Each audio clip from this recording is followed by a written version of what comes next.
Hello, Rabbi. Good, Shabbos. Good morning. How are you doing? I'm doing just fine. Good. Murray, I'm hoping that in mid-May we'll be able to try to do in-person services. Would you join us? No problem. Huh? I'd be there. Good, good, very good. I'm looking at it's the weekend of Shavuot. So that's why I'm trying to get feedback from people. That would be the 15th on Shabbat the 15th, and then Monday the 17th is the first day Shavuot, and I would do Yizkor at that time because I can't get too many things going at one time with my people. So just give you a heads up. And what I'm thinking of doing is to do seating in, I don't know if you're familiar with that building, but seating in the lobby and some outdoors. So if people are comfortable indoors, some want to be outdoors, I think I can mix it. Calling Beth Israel with the Persian Jews. They doing it inside. Yeah, Nesaf is doing it inside in small. No, they get a big show up. Yeah, in the big show. I think they're limiting the attendance. I don't think so. Yeah, we'll see what happens. We'll see what happens. Our people are a little bit more cautious. I think we have a lot of some people with health conditions, and they want to be careful, so I can understand. You should have people check the shots when they walk in. I can check. Yeah, we should have a chart. Yeah, there's a chart. I do this, and they're going into the hospital. Do you have this symptom? And no, you should actually see a copy of it. Yeah, and if they have, if they've got the vaccine, it makes it easier. We'll see. We'll see. I see Jeff is here. Hi, Shabbat Shalom, Jeff. How are you? Shabbat Shalom, Rabbi. Okay. Yeah, we're looking forward to opening. I'm getting, I think, enough feedback to justify opening, but under a careful format, maybe mixed some. What I think is in the lobby with some seating outside, and I think we can do it. They'll just take chairs, put them in the lobby, take them out, and I think we can do it safely. We'll try it. We'll see how it goes. How about the big shoe? Huh? Well, we use the chapel area. The Iranians use the main sanctuary, but they haven't been doing anything because they've been shut down also for a variety of reasons. We'll see what happens with them. We'll cross that bridge when we get to it. Yeah, which I just sent a note, Jeff, to you and to other people on our board that need to really initiate a meeting with the Iranians, talk about now reopening and how we are going to handle it. And it has to come from Marcelo, so I'll give him a reminder on that. Right. I saw that email. Thank you. Right. Okay. Well, let's put on the share screen and we'll get ourselves set up. Okay. And go back here and over here. And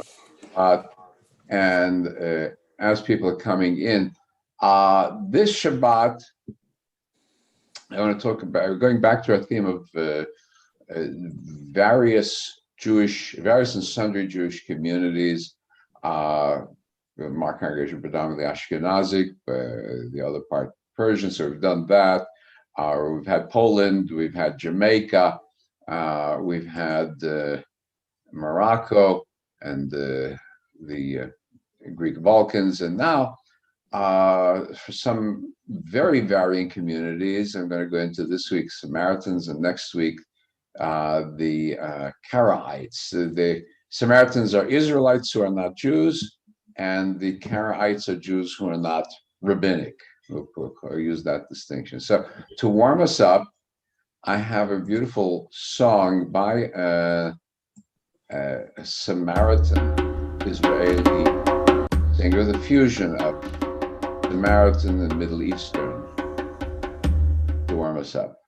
It says includes paid promotion. I'm not responsible for that.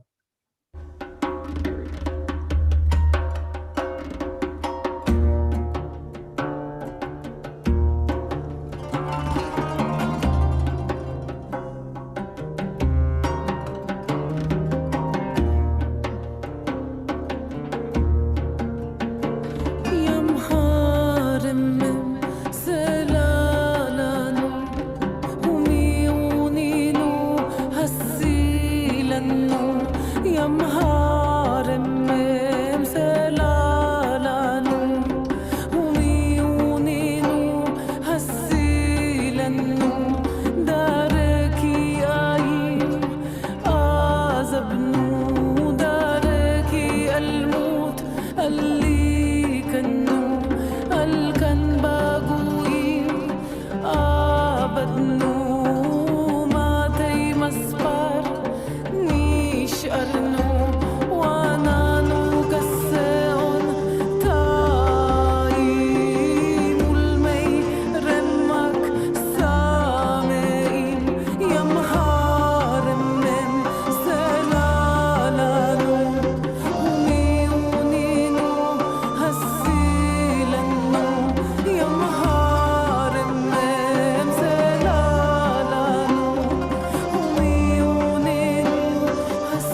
So it's if you listen to it, it sounds Arabic, has an Arabic tone. The music sounds like any Arabic music. Her name's Sophie Tzedakah. So Tzedakah, straight Hebrew name. But if you could follow, here's the Hebrew text. It's pure Hebrew, not Arabic, but it is the pronunciation of the Samaritan Jews, and we'll talk more about it. It is Yam HaRachamim, Yam HaRachamim Selach Lanu, the sea of mercy, meaning God, forgive us, right? Straight, beautiful prayer. You can see the translation on the bottom. I'll pull it up for you here. Sea of mercy, forgive us from our sins, save us. Yam HaRachamim. But in their pronunciation, there's no het. And so it's Yam HaRachamim, Salah Lanu, Hasilanu. Tzadi becomes a sin, right? These are typical of their pronunciations. We'll talk about that shift, some of the history behind that. Well, let's go ahead. We're going to open our services. Welcome everybody aboard. Those of you here on Zoom, those of you watching us on Facebook, Hollywood Temple Bethel. And we're going to begin our service this Shabbat with Shochen Ad now. Together, Shochen Ad, Marom, V'kadosh Shemoho, V'chatuv Lanu Tzedikim Baranai, LaYesharim Navat Tehila, V'fi Yesharim Te'itala, U'divrei Tzadikim Titbarach, U'v'shan Chasidim Titomam, U'v'keref Kedoshim Titkahadash, U'v'makalot, Rivavot Amcha Beit Yisrael. And we continue the last paragraph of the Shochen Ad. Miyeshtabach Shimcha La'ad Makenu Ela Mechir Lo B'Kadosh B'Shamayim V'Oretz Berachot Ve'odot Me'atav Yad Olam Baruch Atah Adonai El Me'achadot B'Tishbachot El Odot Adon Niflaot Avoche B'Shir Rezihem Ramelech Echei Halamim. And we continue with the Baruch Hu. I think online we probably have enough people following us with the group that we've got. Rachel's joined us now. We've got our minion officially. And so we're going to start with the Baruch Hu to welcome everybody and welcome our Shabbat service. Baruch Hu et Adonai HaMevorach. Baruch Adonai HaMevorach Le'olam Va'ed. We give praise to God as creator of light and darkness and all that exists in between. Baruch Adonai Cholom Yoser Or V'Rachosech Oseh Shalom Orei Et HaKol.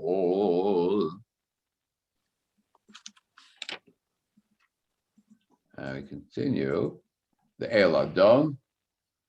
And I wanted to do Shmulik Frank. I'm gonna go back a little bit there. Let me give you a minute of Shmulik Frank. I'm going to move past this Shochen Ad.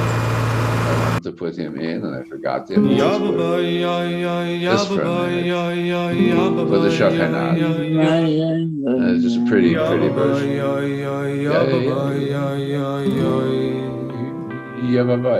Yababai style.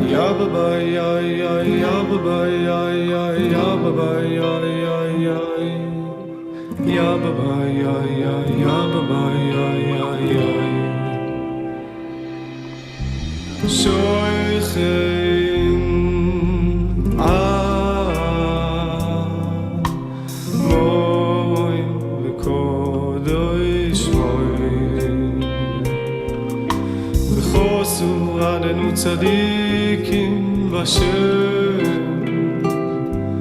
LaYesharim Novoseh B'Ilon Yababai Yababai Yababai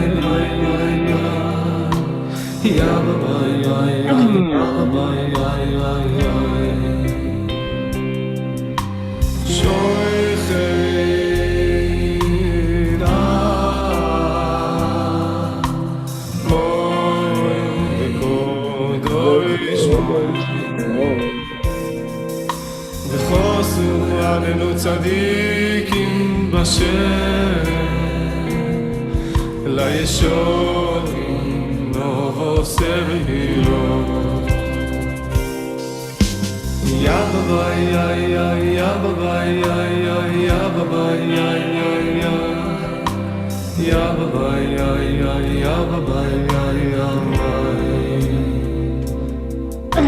ישורים תסרוימו ובסיסי צדיקים תסבור ובלשוין חסידים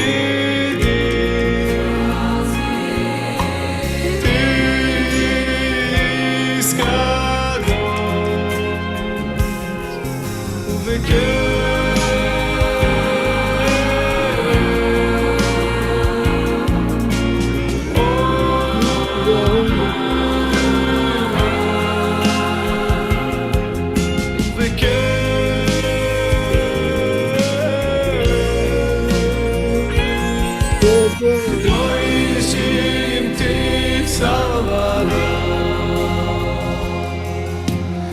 Okay, a little bit of a flavor, atmosphere. I guess what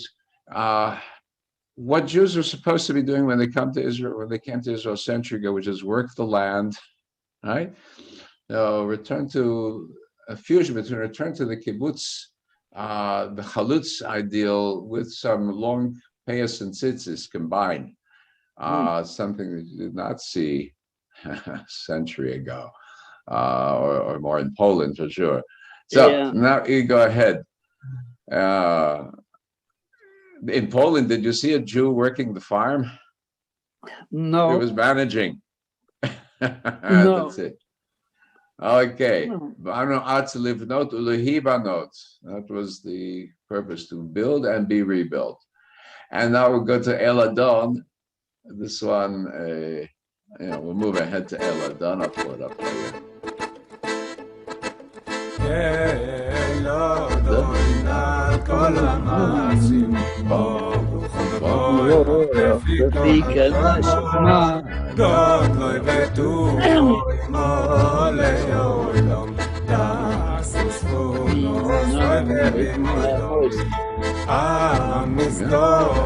על חיי סקודש ונדו בחובות על המרכבות זכוס ומישוי לפני חסד ורחמים מולך ובגוי תוי בימאו שבור אלוהים זרום לאף ודום עשי כויח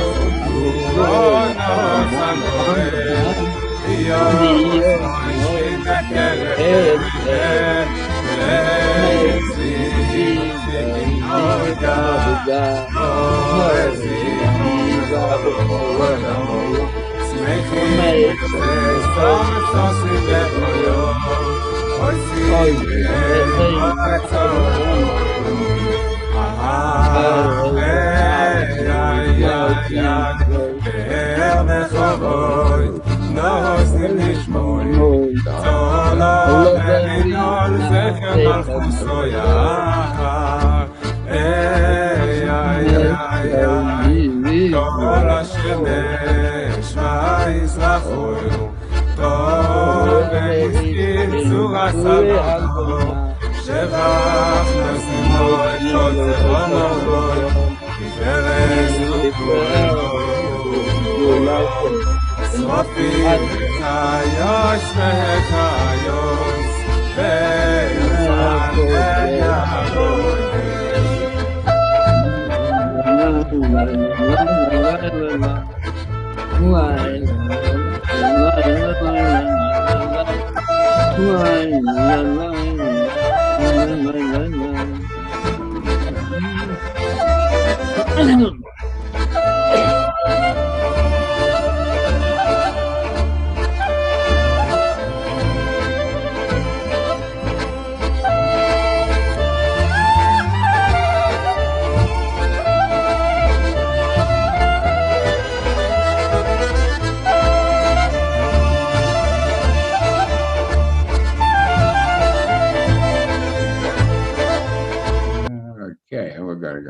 Service, and we're going to continue now with the vision of the angels. giving praise in the words of Isaiah and Ezekiel. וכולם מקבלים עליהם אור מלכות שמיים זה מזה, ונותנים רשות זה לזה, להקדיש לי עצמם, בנחל ובשפה ונאמר אמינמה, קדוש כולם כאחד ויהי, קדוש קדוש קדוש אדוני צבאות, ארץ כבודו, ואופנים וחיות הקודש, רעש גדול מתנשאים לעומת שרפים, המשבחים ברמים, ברוך כבוד אדוני ממקום.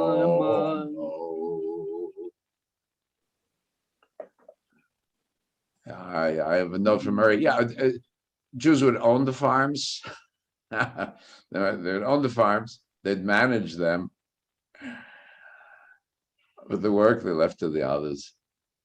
That was very common. And sometimes it worked. That's true. We continue. The prayer of giving recognition of the lights again, the lights in the universe, the times and the seasons moving appropriately and properly in their course as a proof of God, and then calling for light of Zion to shine upon us. Let's transfer that divine heavenly light and shine it upon the people of Israel, that they delight in divine splendor. Or Chadash, Atzion Ta'ir, Enis Kechadon Me'era Lioro, Baruch Adonai Yotzeh HaMe'od. And let's join in together. Ahava Rabbah. Ahava Rabbah Haftanu. Adonai Eloheinu. Hem Lagidol Aviteracham Aleinu. Avinu Malkeinu. Ba'avur Avoteinu. Shabbat Kubecha. Shabbat Kubecha. Avinu Malkeinu. Lamdem Chukechayim. Kein Techanenu Lamdenu. Avarachamon Hamrachem Rachem Aleinu. Vetem Belibenu Lahavin Lahaskil Lishma Modu Lilamed Lishma Belaso Ulekayem Ekol Divrei Talmud Torah Techa B'Yahava Eha Erinenu B'Torah Techa V'Daha B'Klipeinu B'Mitzvotecha V'Yached Lehevaveinu Li'ahava U'Lira'et Shemecha V'la nevosh le'olam va'ed V'la nevosh le'olam va'ed Ki v'shem ha'adshecha ha'gadol v'hanora v'atachnu Nagila v'nismecha Nagila v'nismecha b'shuatecha V'havienu l'shalom me'ava kanfotoret V'tolichenu kamemiot Kamemiot le'artzeinu Ye'vei yeshota tovanu l'chata mikolam v'lashon E'raftanu l'shimcha gadol Sela sela ve'emet Adot lecha u'yachedcha U'yachedcha b'yachedcha Ahava, Baruch Adonai,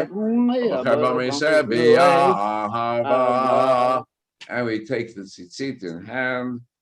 We continue with the Shema together. Shema Yisrael Adonai Eloheinu Adonai Echad. And we continue next. We have to ואהבת את אדוני אלוהיך בכל לבבך ובכל נפשך ובכל מאודך והיו הדברים האלה אשר אנוכי מצווך היום על לבבך ושיננתם לבניך ודיברת בם בשבתך בביתך ולך בדרך שוכבך ובקומך וקשרתם לאות על ידך ויהיו שותפות בין עיניך וכתבתם על ביתך וישרך William Shumwell was Muslims Muslim.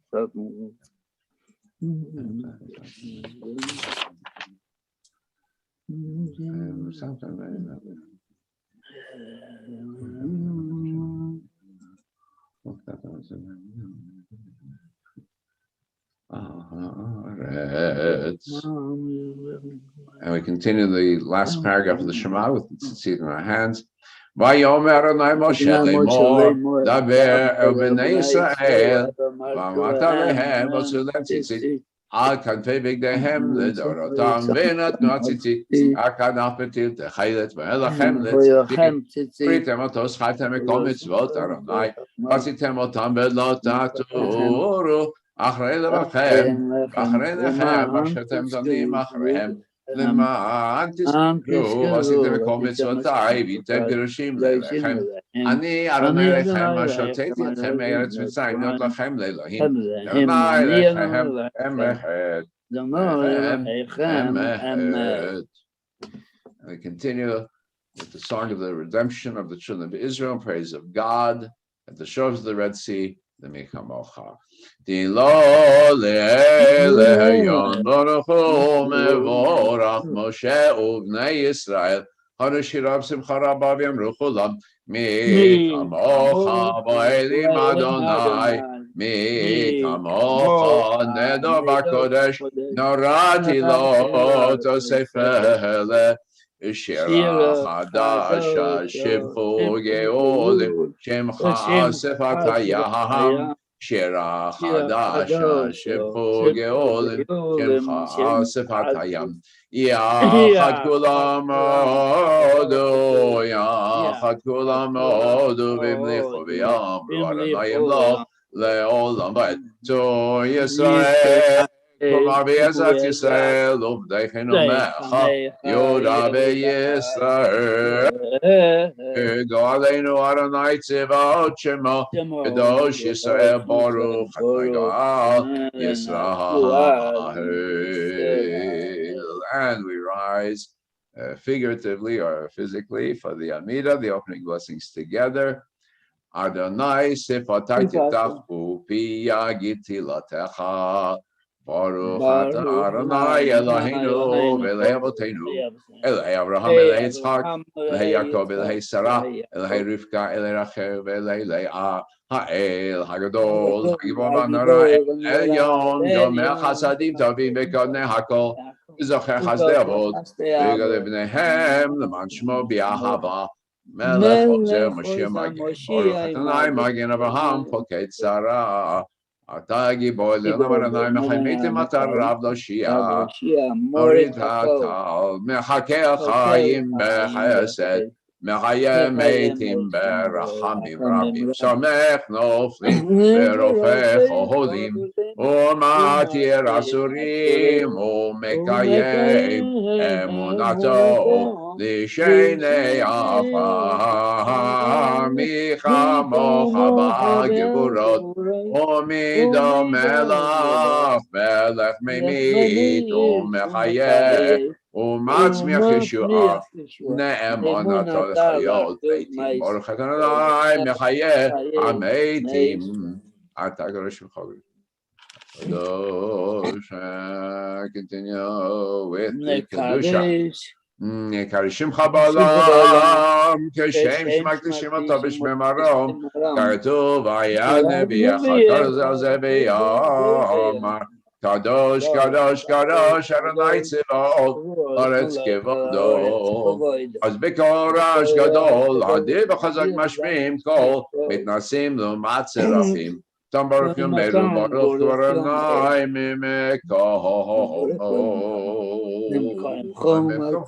Markenu Tofia, Betimloch Alekim Chakim Anachnu Loch, Matai Timloch Betzion, Karvin Betishkan, Tit Gadal Betit Gadash, Betok Yerushalayim, Incha Ledor, Vador, Netzach, Netzachim, V'reineinu tirena, tirena machutecha, Kadava, B'shirei Ozecha, Ayedei David Messiach Shekachayim Lo Chaner Yalam El Haitzion, Dovado Hallelujah, LeDovado Nagig Alecha, ולנצח נצחים קדושתך נקדיש, שפחה אלוהינו מפינו לא ימוש, שלום כי אל מלך גדול בקדוש אתה, ברוך אתה האל הקדוש. Continue the Hebrew, the English, our own meditations. Yishmach Moshe Makakel Kiev and Demokrato.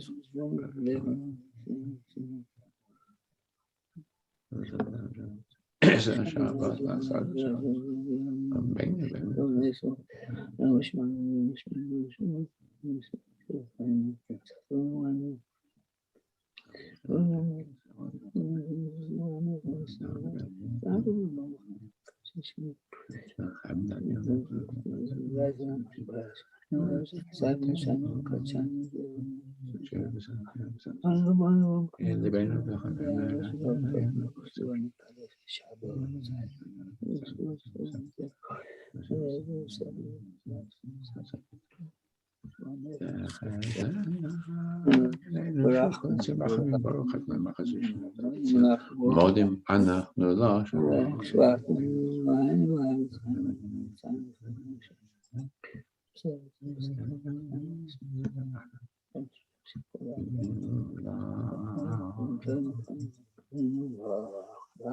והכל המתברך ביום השם החיים ידוך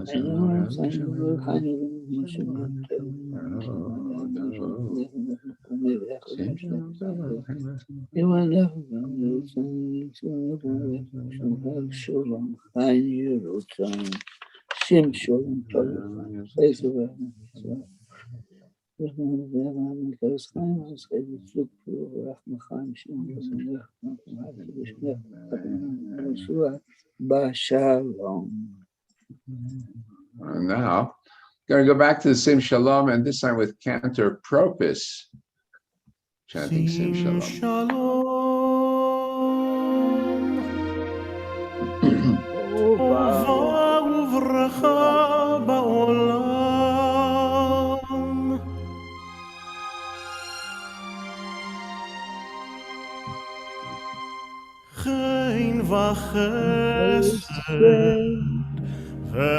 ורחמים עלינו ועל כל ישראל עמך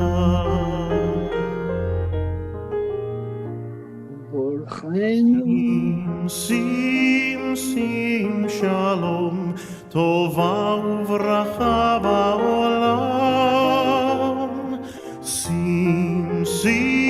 שים שלום טובה וברכה בעולם חן וחסד ורחמים חן וחסד ורחמים עלינו ועל כל ישראל עמך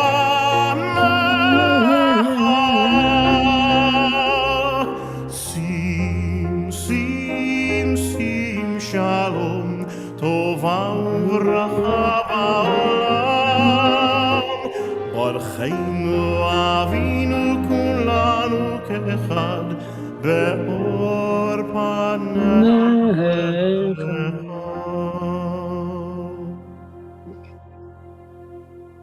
כי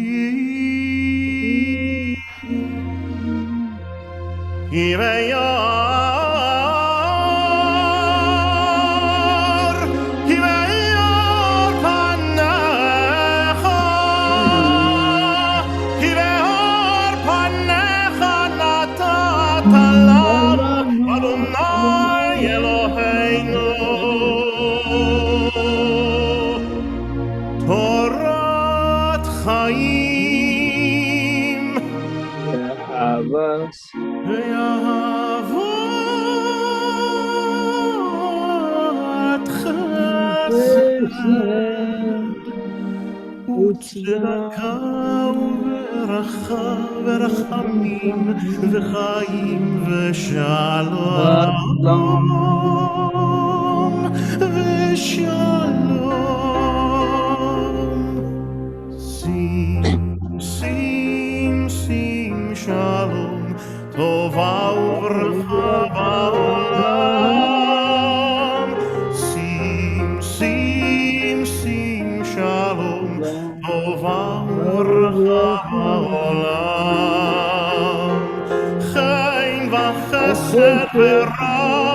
העמים, חן וחסד ורחמים, עלינו ועל כל ישראל,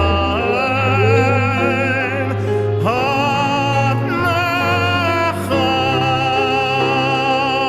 שים, שים, שים שלום, טובה וברכה בעולם, ברכנו אבינו כולנו כאחד, באור פניך.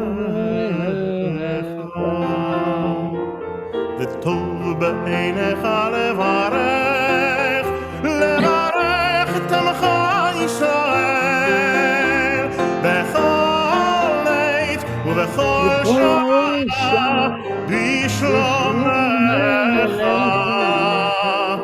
וטוב בעיניך לברך, לברך את עמך ישראל, בכל עת ובכל שעה, בשלומך.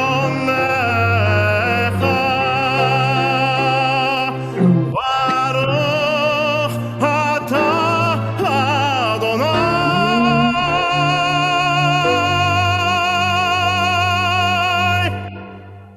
המברך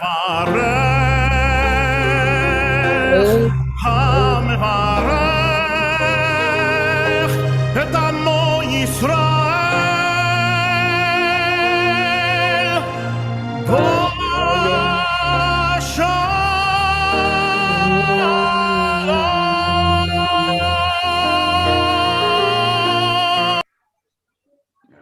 Okay, shalom with peace. May we be blessed with peace. And Shabbat shalom to everybody. But shalom. We'll give a second today. We got people on board. Let's give a second to get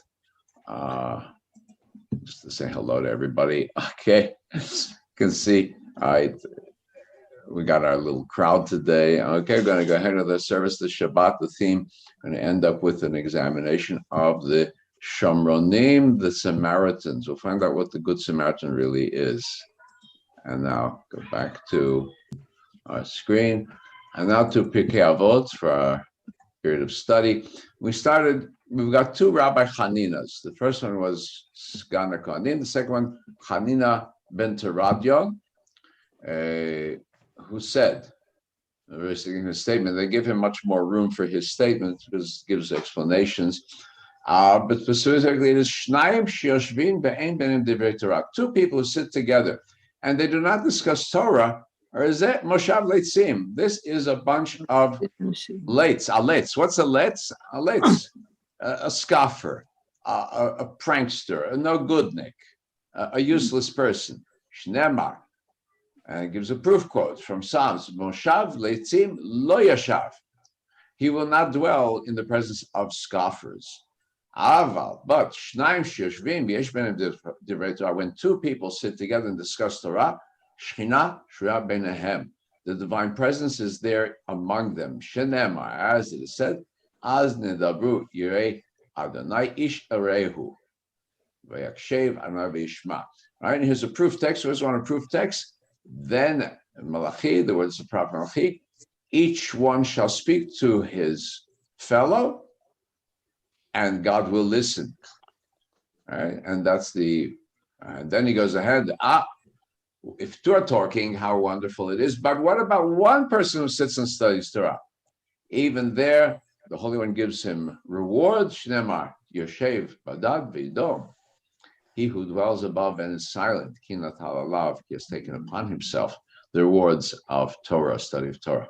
Right? This idea. God is present in two. Now, in other situations, we need three. For example, when we eat, we need two to study Torah because you need interaction. It's nice to read a book, but you need to examine it. You examine when you have another person to interact with. That's why that's Shnayim. Three is for mizuman, for dinner. It's nice to eat alone. Two is company, but three makes a real meal. There you go. And then we get to the minyan, the 10, because Barov Am Hadrat Melech, God is elevated in the presence of a crowd, and the crowd is at least 10. Right? You get these numbers. But this thing, two who study Torah, bring God's presence into the universe. Okay, and if you don't, oy vey boy. There you go. And so let's go ahead with the Kaddish now. Kaddish Rabbanan. Joe, would you please lead us? Yiskadal v'yiskada shemei Rabba. Amen. Mojiv l'churis v'yamlich malchutei. B'chayech unubium meichon l'chayeh b'chol beis Yisrael.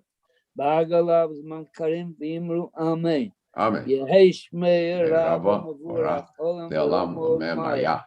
Yisporach v'ishtabach v'ispuar v'isramon v'isnaseh v'yisadar v'yisralei v'yisalo shemei kodesha barichu Barichu. le'elam et kol berachata v'shirata tush berachata v'nechamata dameron b'yolma v'imru amen. Amen. Al Yisrael al Rabbanon v'al Talmudayim al kol Talmudayim al kol man divas ra'esavi v'esa Diva Shara Haradan Diva Chol Asar Hara Yahai Hulon V'Chulan Shalom Rabo Chine V'Chised V'Rachamim V'Chaim Arichim Zoinim Arich V'Gdumu Midikumim Avarahan Diva Mashva V'Ara Imru Amen Yahai Shalom Rabo Min Shemayim Chaim Tov Molayne V'Kol Yisroel B'Imru Amen. Amen. Osei Shalom B'Imramo Hu Yasei Shalom Aleinu V'Kol Yisroel B'Imru Amen. Amen and amen. As we come to welcome to Hollywood Temple Bethel, your local and international congregation, and hopefully soon we'll be open to all comers once again, and we'll talk more at the end of the service about that possibility.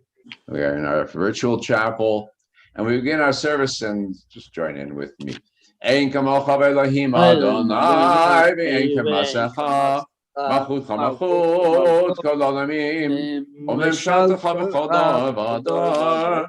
Adonai melech, Adonai malach, Adonai yimloch le'olam va'ed, Adonai oz la'amo yitein, Adonai yivarech et amo v'shalom, av harachamim eitiv v'ritzoncha et Zion, ivnei chomot Yerushalayim, ivnei chomot Yerushalayim, Ibecha levad batachnu melech Hebron v'nisa Adon olamim.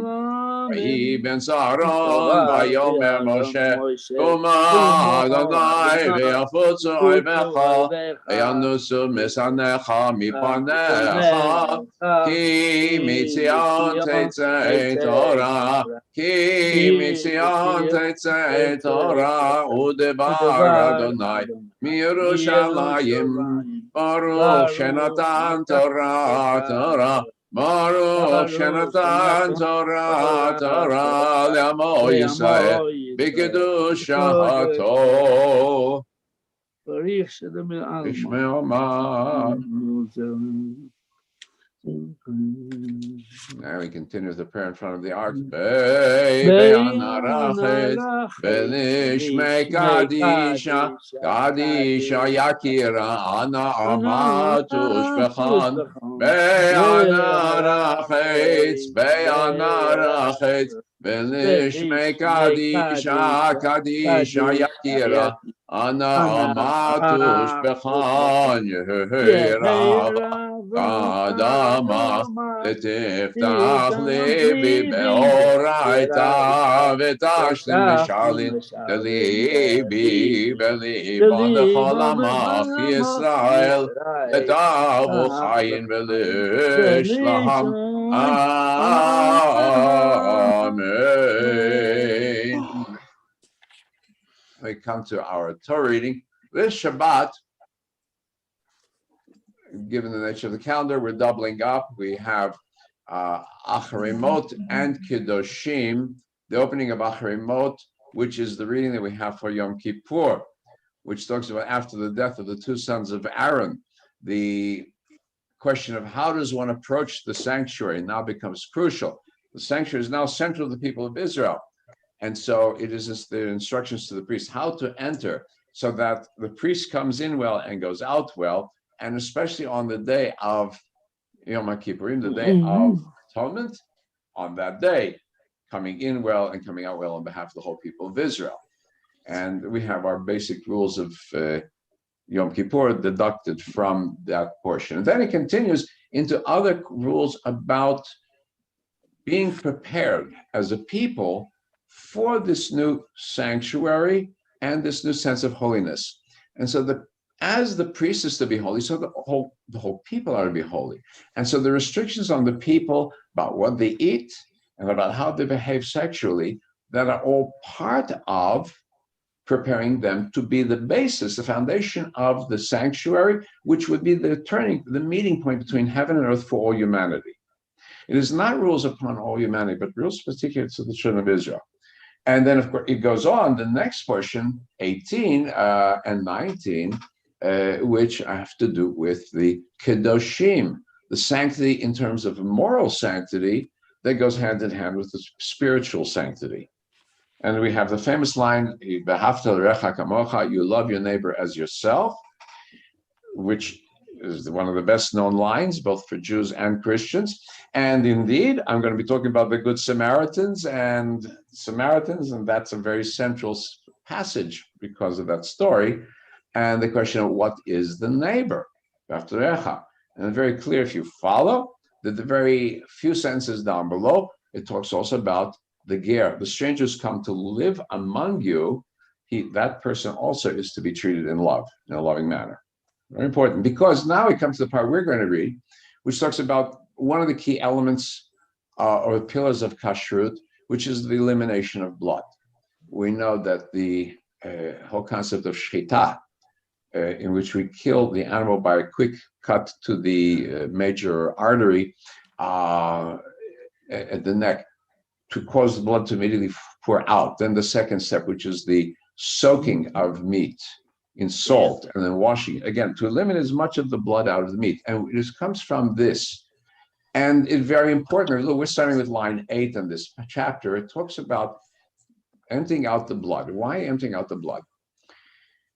It starts out in this chapter 17 with moving the children of Israel away from giving offerings wherever they are and only doing it at the local sanctuary.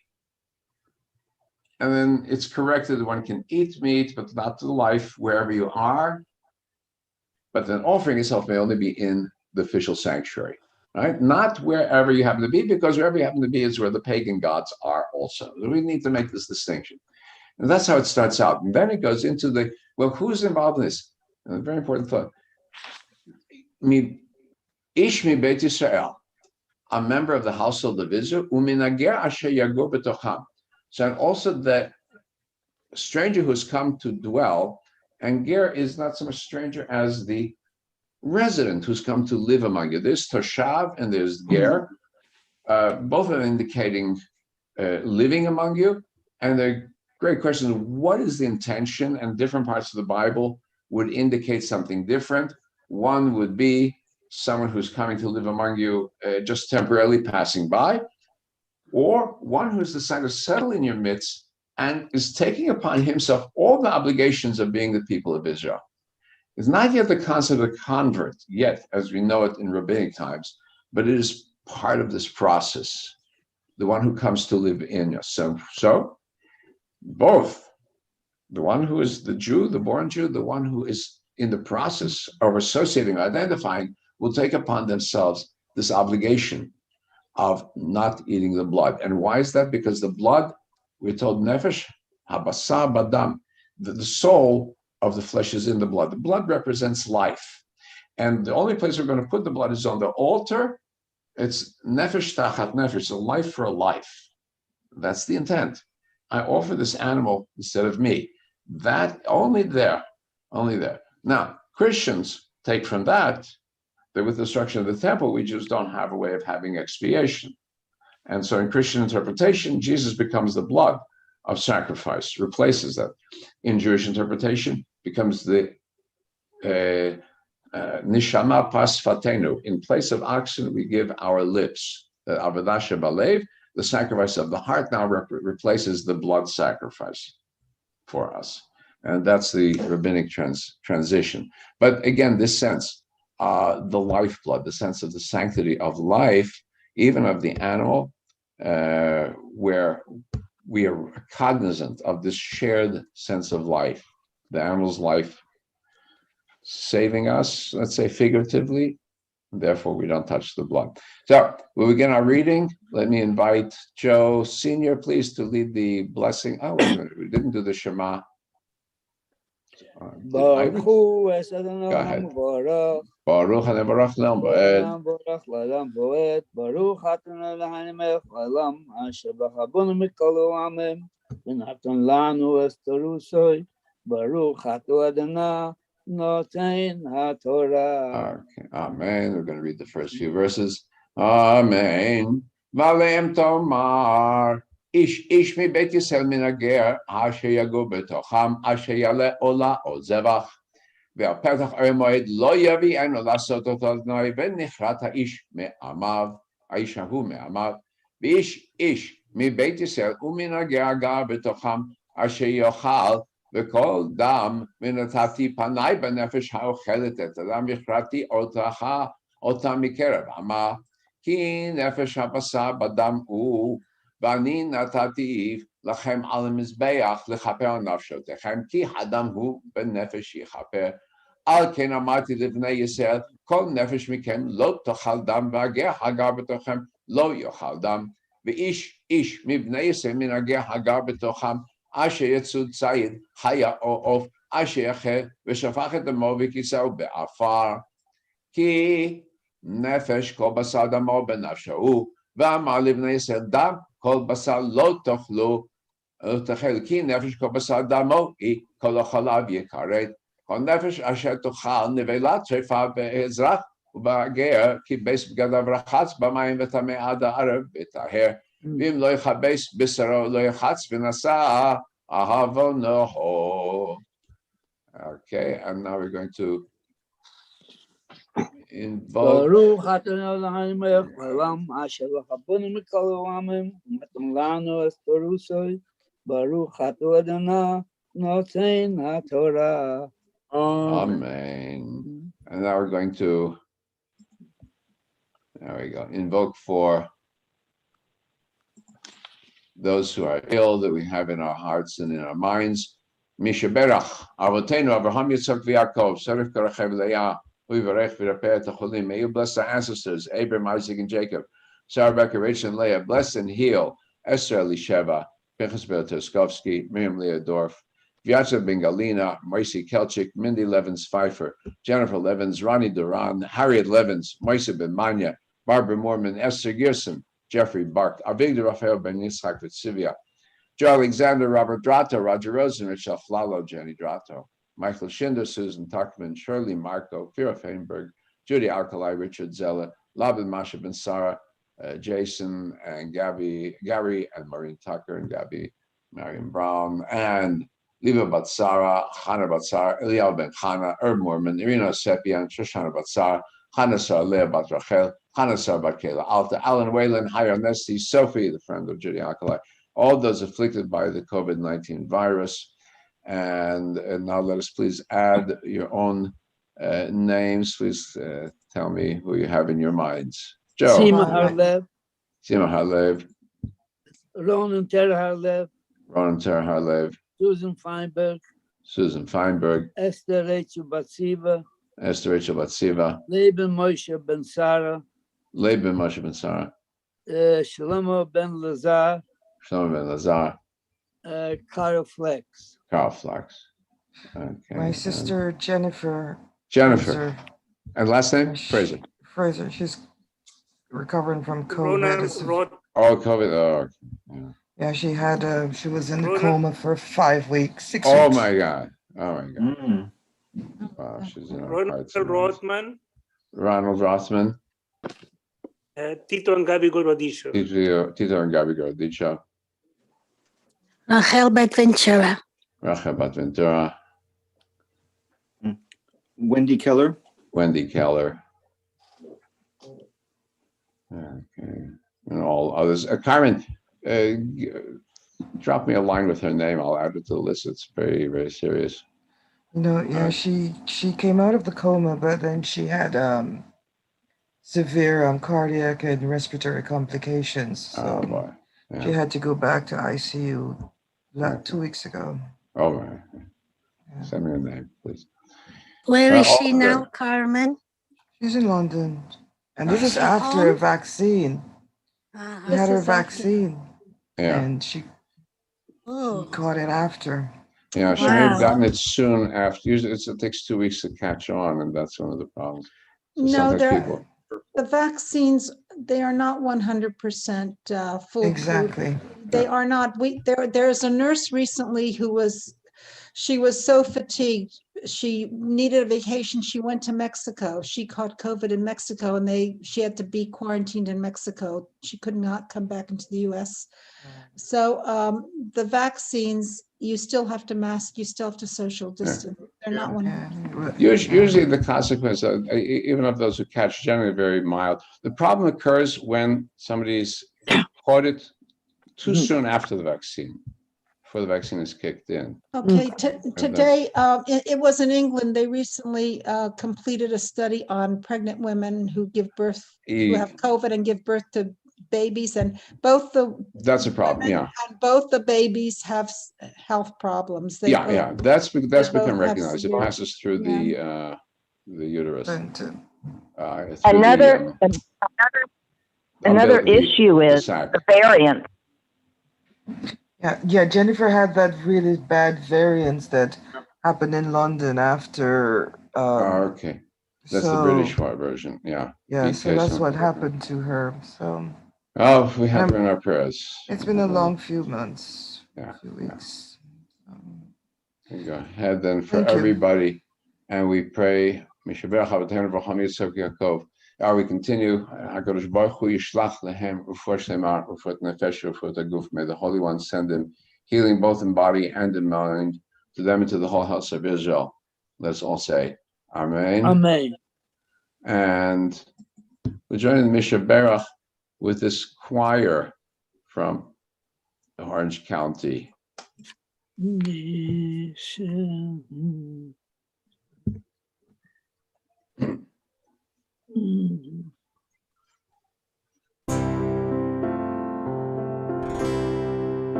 Help us find the courage to make our lives a blessing. And let us say,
Amen. Let us say Amen.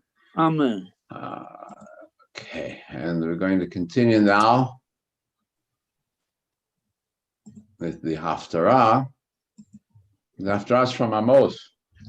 And Amos is in the north. He's one of the first prophets, literary prophets, we may say.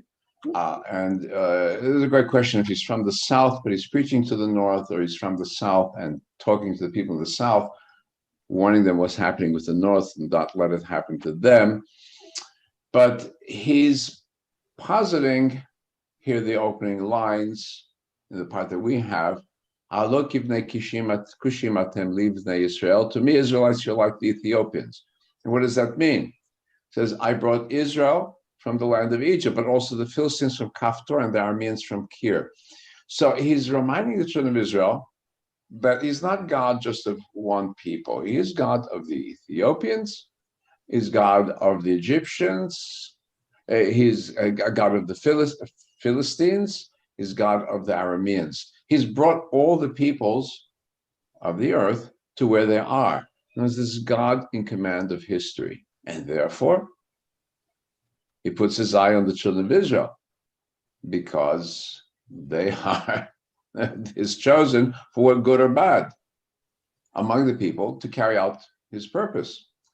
And so, therefore, he brings destruction, but he will not fully destroy the children of Israel.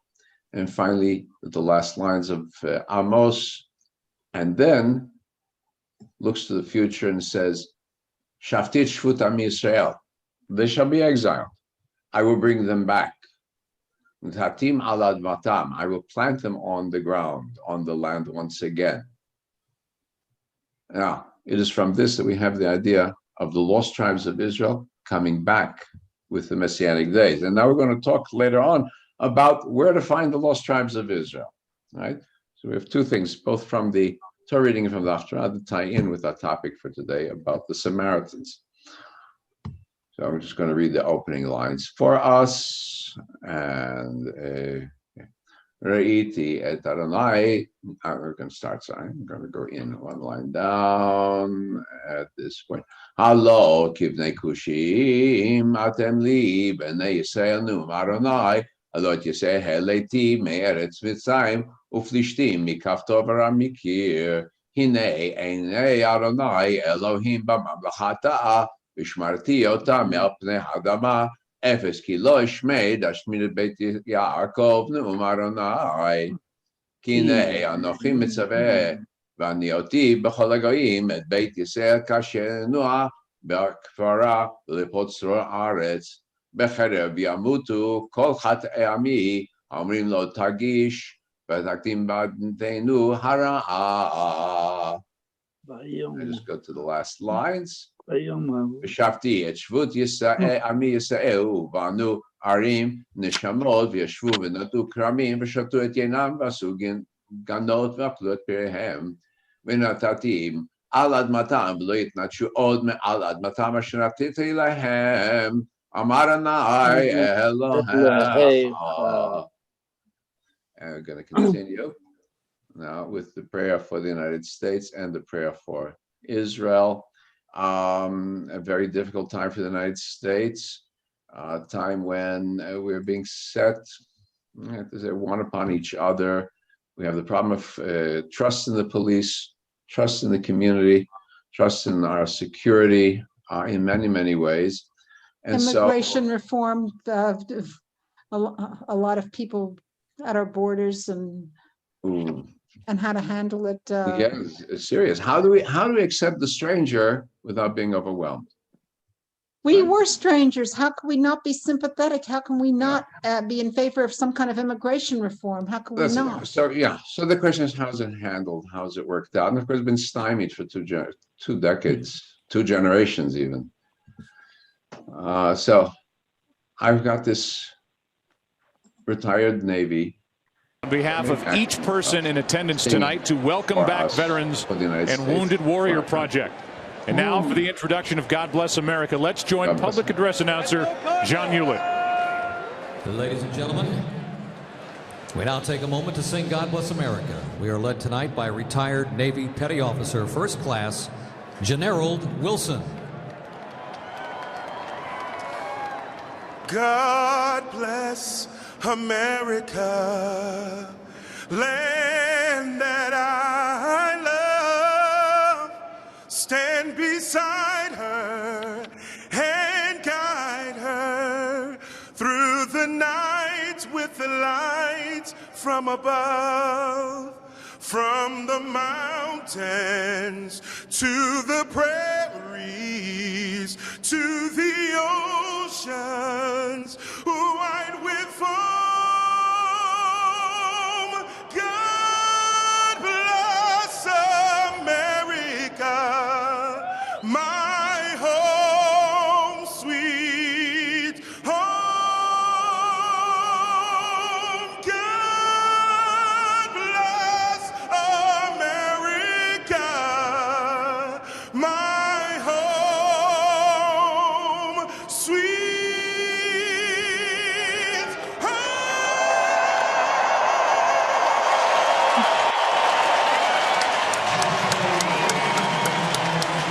Wow. And we have to emphasize what we share in common over what divides us. If not, we're all gone.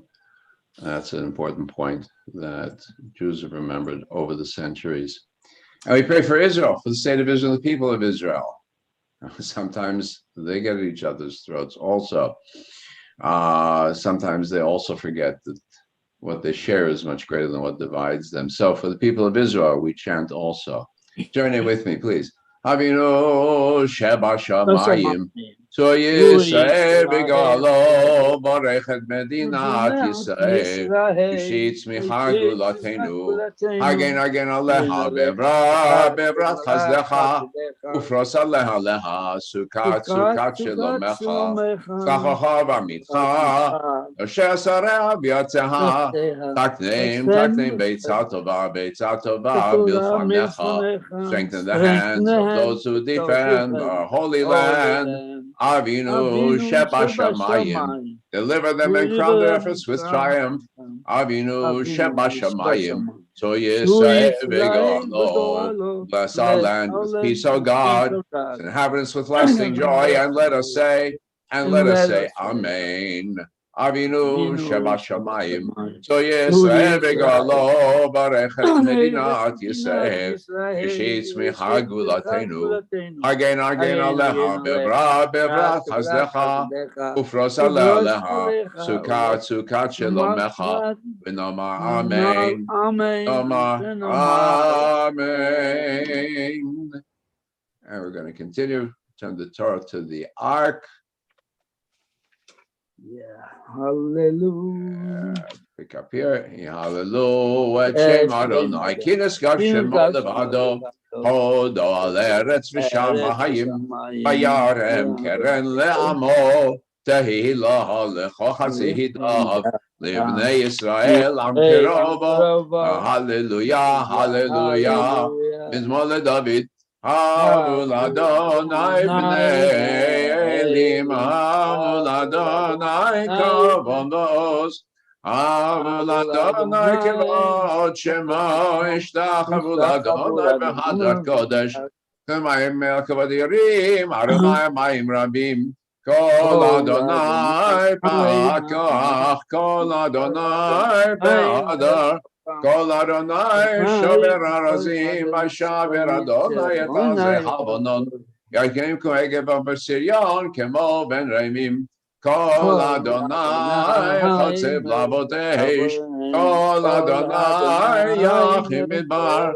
Yachil Adonai midbar kadesh. Kol Adonai yacholei layolot. Yechosof yarechal kulo omer kavod. Adonai lamabul yashav yeshev Adonai melech leolam.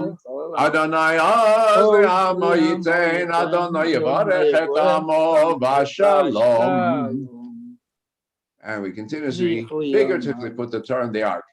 Eitz chayim hi l'machazikim ba b'tomcheha me'osha deracheha l'cheinam v'chol netivoteha shalom ashihi v'heinu Adonai elecha b'nashuva chadesh Chadesh Yameinu, Chadesh Yameinu Kekedem. And we continue now with Enke Eloheinu, Rabbi Karli Bach. Enke Eloheinu, lead us, Rabbi. Enke Eloheinu, Enke Eloheinu.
Okay,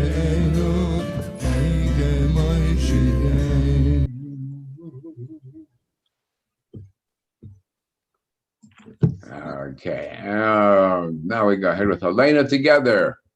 Elena l'shabach ladon hakol lo tekidu liyatzayim breshit shelo sanagay haratzot v'lo samanut mishpachot adama shelo sam chelkeinu kohem v'gar aleinu kecho hamonam v'anachnu korim u'mishtachavim u'modim lifnei melech machei hamlachim hakadosh baruch hu shunotei shamayim v'yaser haaretz v'ashem v'kara b'shamayim mimal Oshchinatu zo begabe meromim Ueloheinu einod Ememakenu achasulato Kakatu betarata Viadata yom Ashivata elevavecha Ki Adonai Uelohim Ashamayim mimal Vialaretz mitachat Einod V'ne'emar Haya Adonai Lemelech HaKol haaretz Bayamahu Yeh Adonai Echad U'Shema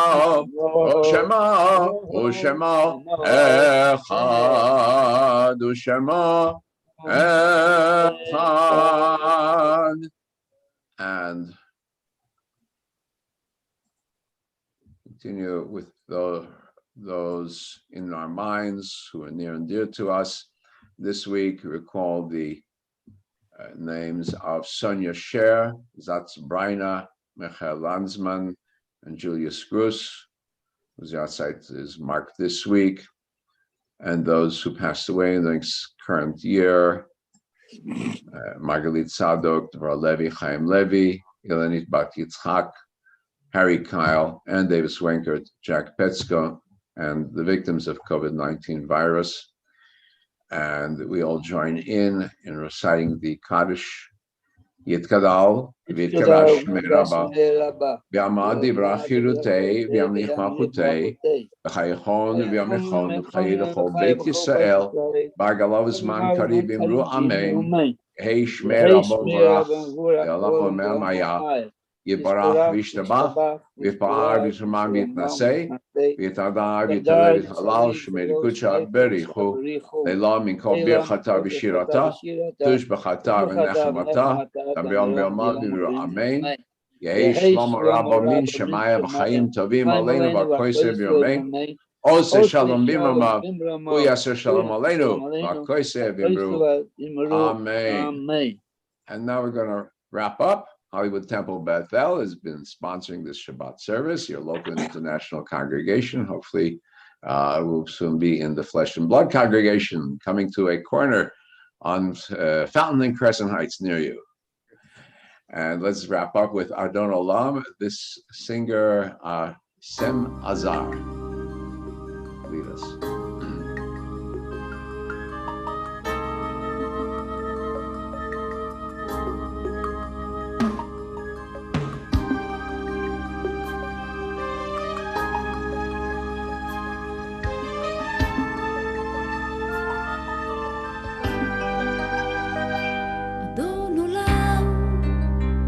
אשר מה טרם כל יציר נברא ועת נשא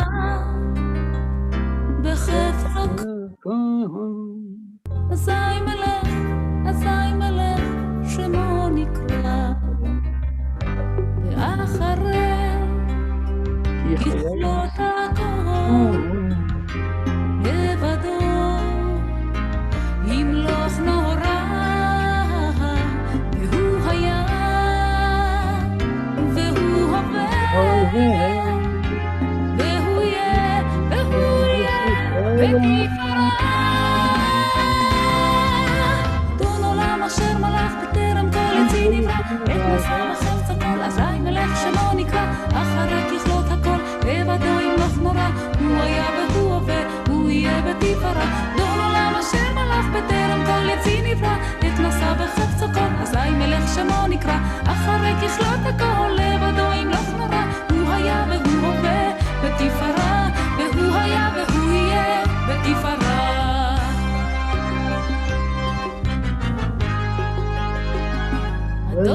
אדון עולם, אשר מלך, טרם כל יציר נברא, בעת נעשה בחפצו כל, אזי מלך שמו נקרא.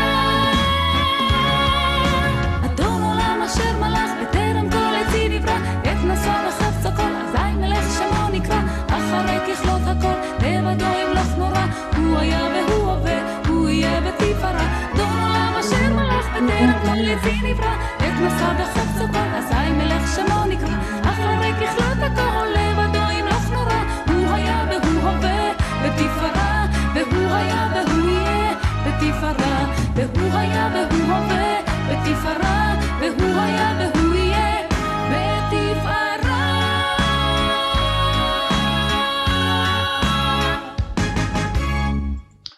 Okay. Singer Sem Azar. Let's see if it tells us where she is from. It doesn't. I think Latin America. I have a thing from the. Also, because I'm looking here, the textbooks that she copied for Adon Olam has Spanish or Portuguese. Dit Kaddish. That's my guess. Anyway, so let's do stop share for a second.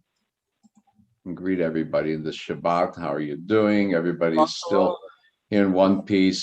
Okay, we're going to go on soon to my talk about who are the real good Samaritans, and then next we talk about the Karaites. So the Samaritans are Israelites without Jerusalem, and the Karaites are Jews without rabbis.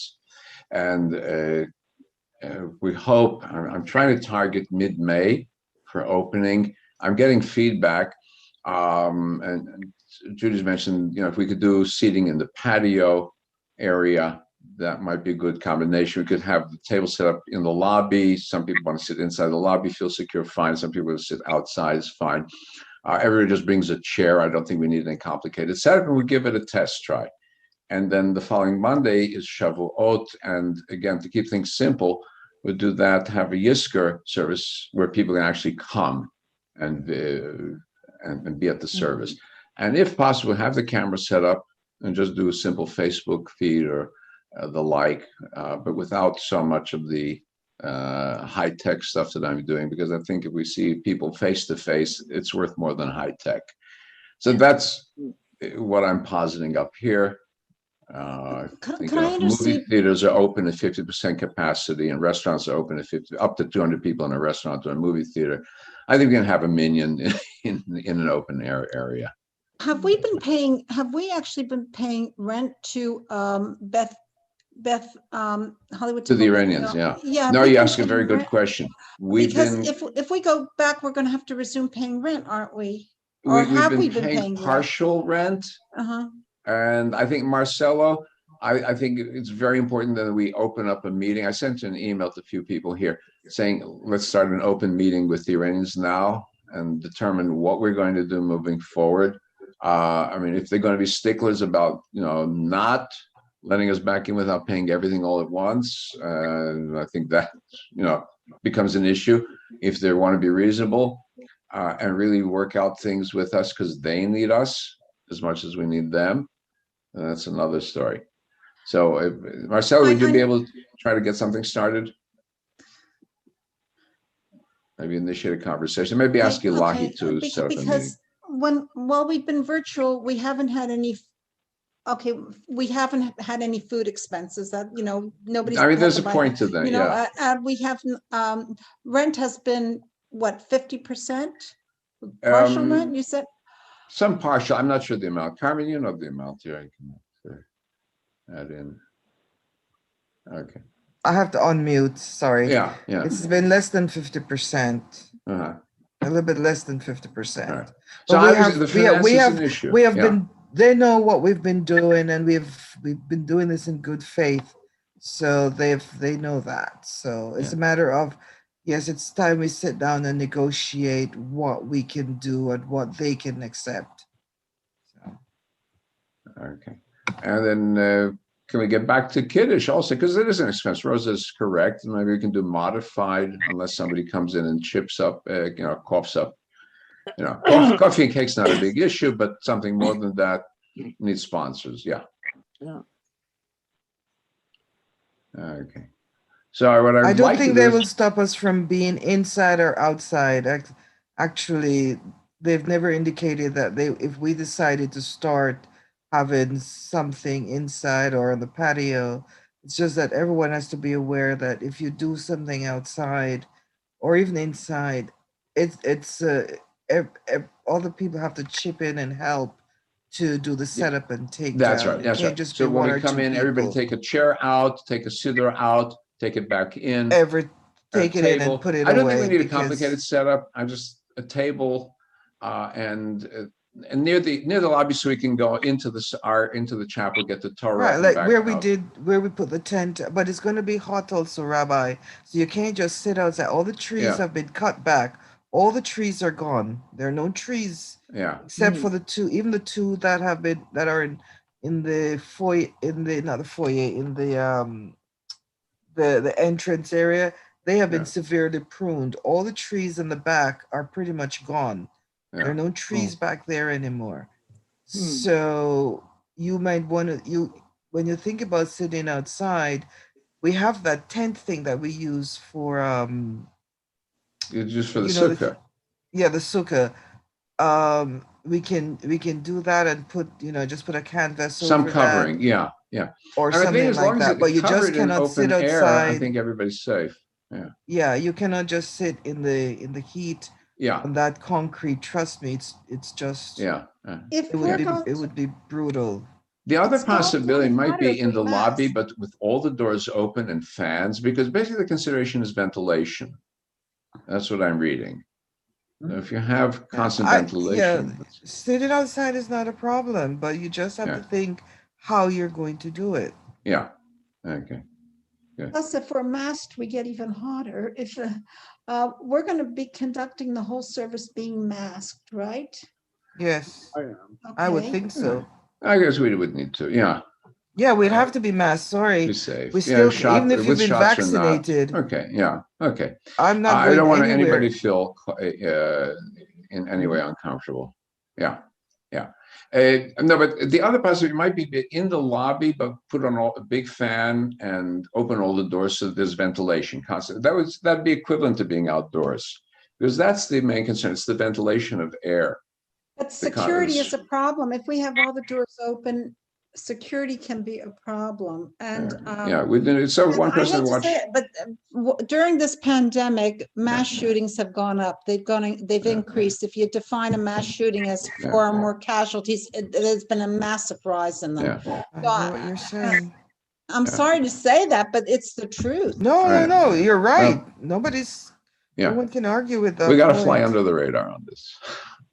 Let's see. No one can All right, argue with listen, get feedback to me. Everybody's comments are important. We still have time till we have to make a final decision. All right.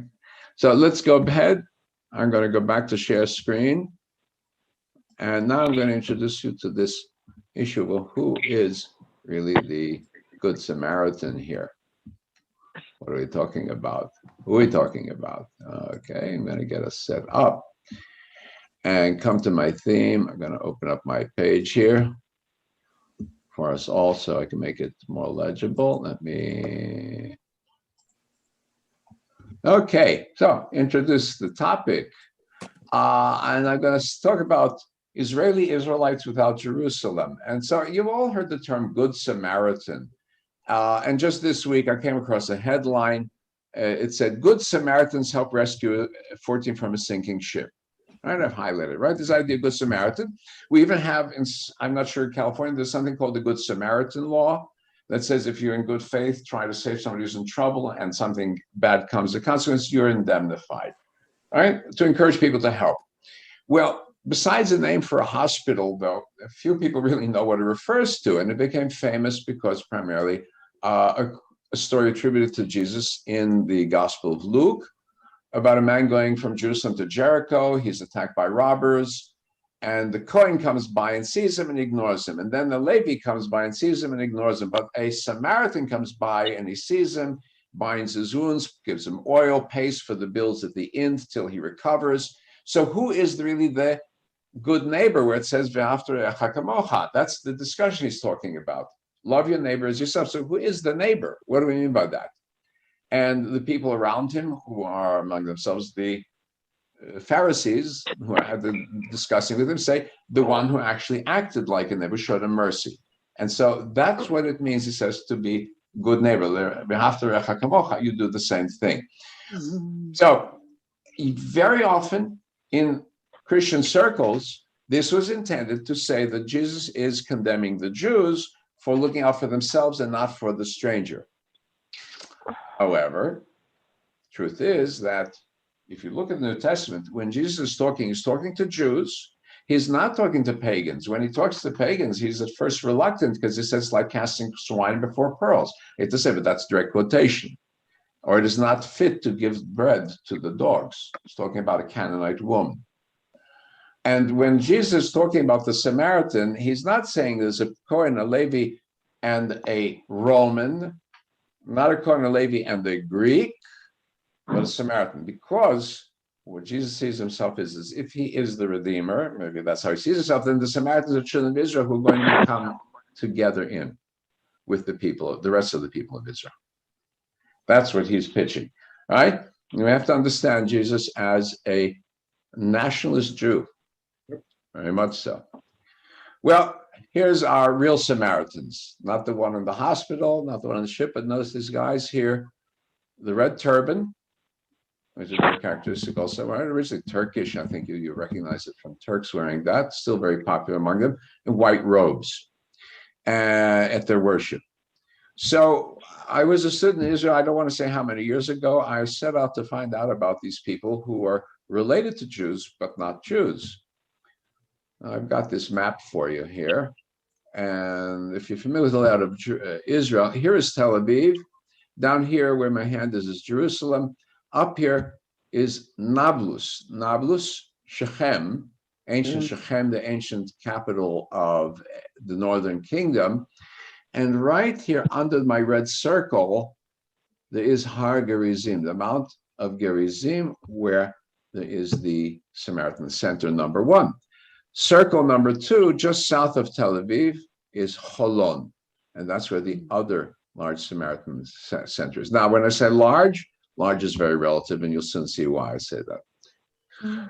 So I had relatives in Holon, and I would visit them from time to time. I was a student in Jerusalem, and one day of Shabbat, I decided to walk across Holon to the Samaritan community. And so I don't really remember too much about that visit, but I remember more about later visits. Well, that half that was living in Israel, among Jews, basically since 1948, were absorbed as citizens of Israel, were essentially Israelis. The ones who were in Nablus had been living among the Palestinians, separate. So I'll talk about that. But here, just briefly, from the BBC, an account that I just took a clip out of. The reporter is interviewing Benjamin or Benny Tzedakah. Notice the singer, for those of you who came on at the very beginning, I had Sophie Tzedakah. One of the prominent families, Tzedakah, from Tzedakah, righteousness. It was a scholar, historian, ambassador at large for the Israelite Samaritan. Explains 2 ancient kingdoms, Judea, the Jews from the south, and we're the tribes from the north. We separated, but our origins are identical. Now, this is one of the world's oldest and smallest religious groups, and the songs among the most ancient of the world. When I say smallest, again, you're going to see what I mean. So, as I said, the north, the 2 centers, Samaria, Shomron. In the Hebrew, Samaria became the anglicized Greek term, Shomron, hence Shomronim, but also Shamerim, the watchers of the faith, keepers of the faith. That's how they interpret or use the term Shomronim, from Shamerim, the watchers, the keepers, from Shomer, one who keeps. So how did they get to Holon? As I said, this center in Nablus or Shechem is their actual center. Well, at the turn of the century, 20th century, it's Yitzchak ben Tzvi. So as Jews are coming back to re-enter the land of Israel, one Jew is Yitzchak ben Tzvi from the Ukraine, and he rented a room in Yafo. Yafo is heavily Arab, And the owner was a Samaritan, and he developed a strong friendship. He studied Samaritan culture and history and became an expert in the field. One of the interesting things that Yitzhak Ben-Shai, who later became president, did was to look for all the different, quote, lost Jewish communities. Now, they weren't lost to themselves. They knew where they were. It's we lost them, but they lost us. So this was one of his big activities. And so he allocated a plot in Holon for those Samaritans who wished to live in Israel and be part of the new coming Yishuv and later on state of Israel. And I have a quote where if you want to go look at it, you can follow the link. And so now, here is the entrance to the synagogue in Holon. And you can see the handwriting on the wall. The writing on the wall looks very different from what we know as Hebrew. And I'll explain to you why that is, and how their Hebrew developed. And you do see this 7-branch candelabra. You do see that as part of the motif. You also see there in the background some kind of glass or stained glass with 12 stones, colored stones. Again, a motif that we as Jews use. So I had another encounter. I went on a tour of the West Bank. This was, again, when I was a student, and then there was no demarcation anymore between Israel and the Palestinians. It was all one blur, and you could travel back and forth without any problem. And the Arabs of the West Bank, and even the Arabs of Gaza, the former Jordanians, did not care at that point. You could travel back and forth very easily. So we came to Nablus. Now, Nablus gets its name from the Roman word Neapolis, the new city, same name as Naples in Italy, Neapolis, but without the pizza. And Nablus, because there's no P sound in Arabic, it becomes a B. But this is also the region of the capital of ancient northern Israel, Shechem. And the Samaritan settlement there is called Kiryat Luza. Kiryat Luza, the city of Luza. And Luza probably referring to a biblical term where Jacob goes out of Israel, maybe, and uses the term Luz as he's going north towards his mother's hometown. Now, it's very important because this area around Shechem is referred to many places in the Bible, and we have also archaeological evidence that Shechem was very well the first city settled by the ancient Israelites before the Exodus. You may recall the story of the rape of Dinah and the revenge of Simon and Levi. And even Jacob says, B'harbi b'kashti, I took it with my bow and arrow. Right? So right there at Shechem, we have two significant mountains, Har Eval and Har Grizim, the Mount of the Curse and the Mount of Blessings. And there are archaeological remains of an ancient altar on the hillside. Okay, so very important. It's mentioned in the Devarim. It's mentioned in their copy of the Torah, but they have a significant change, and I'll show that to you in a second. Well, here is that altar, the remains of the altar. You can see a ramp, kevis, leading up to the altar, square, slight larger stone there, and then inside would have been an altar with 4 corners, right? The ramp leading up. So it is here that the ancient center of the Samaritans lies. They no longer have the original altar. The original temple has long since been destroyed also, but they have a center there. And I came to them, and it was right on Yom Kippur when I came to them. And they're all in the synagogue there, fasting. But this was 1 month after our own Yom Kippur. And so we know, of course, the Samaritans have their own calendar. There are many mentionings of calendars in older biblical texts or non-biblical texts, Book of Jubilees and so on. And if you don't count the additional month at the same time in order to balance the calendar, you're always going to be off somehow. Well, that's what happened here. And another thing, everyone was fasting, including the little children. Again, indication their halacha is not ours. So I was intrigued also. I saw many of them looked very similar. In fact, I found quite a bunch of them with red hair. And it turns out they have slightly higher percentage of red hair than in general population. And if we think of Jews as cousins to each other, and Samaritans are kissing cousins, they're a very close-knit community with a very small genetic pool. And so I'm going to give you an introduction about them with this video. Let me pull it up on the Samaritans. And I'm going to play this for you. Just going to play part of it, not the whole thing.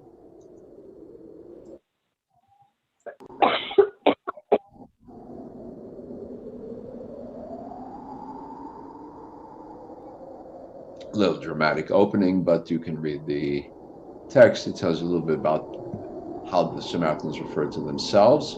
Shomrei Haemet, right? Not the Aramaic Hebrew, but keepers of the truth, right? Shomrim, Shomerim.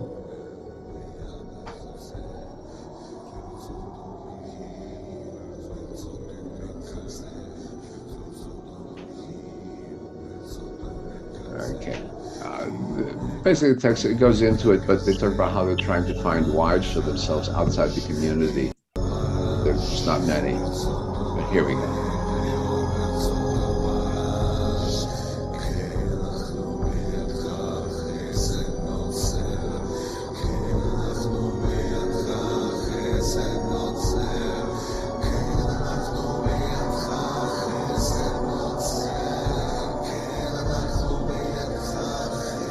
We're going to expand the screen. Wait a second.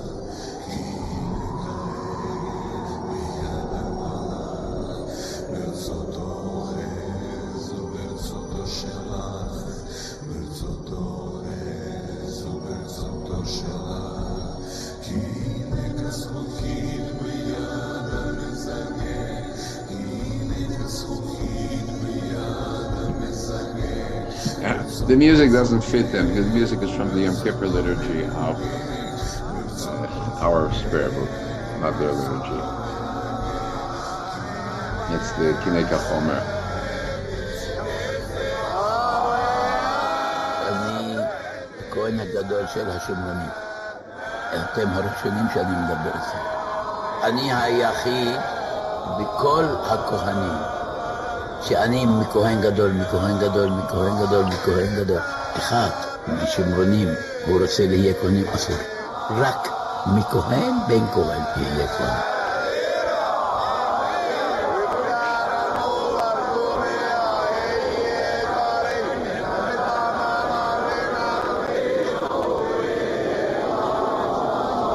אנחנו שומרונים, גרים בפלסטין, בשכם העתיקה. לפני 3,000 שנה. השומרונים היו מיליונים, רק בזמן רומאי, מזמן, אין יהודי ואין שומרוני, היו כולם ביחד. רק דוד המלך ושלמה המלך עשו את בית המקדש בירושלים, ואנחנו לא מאמינים בירושלים.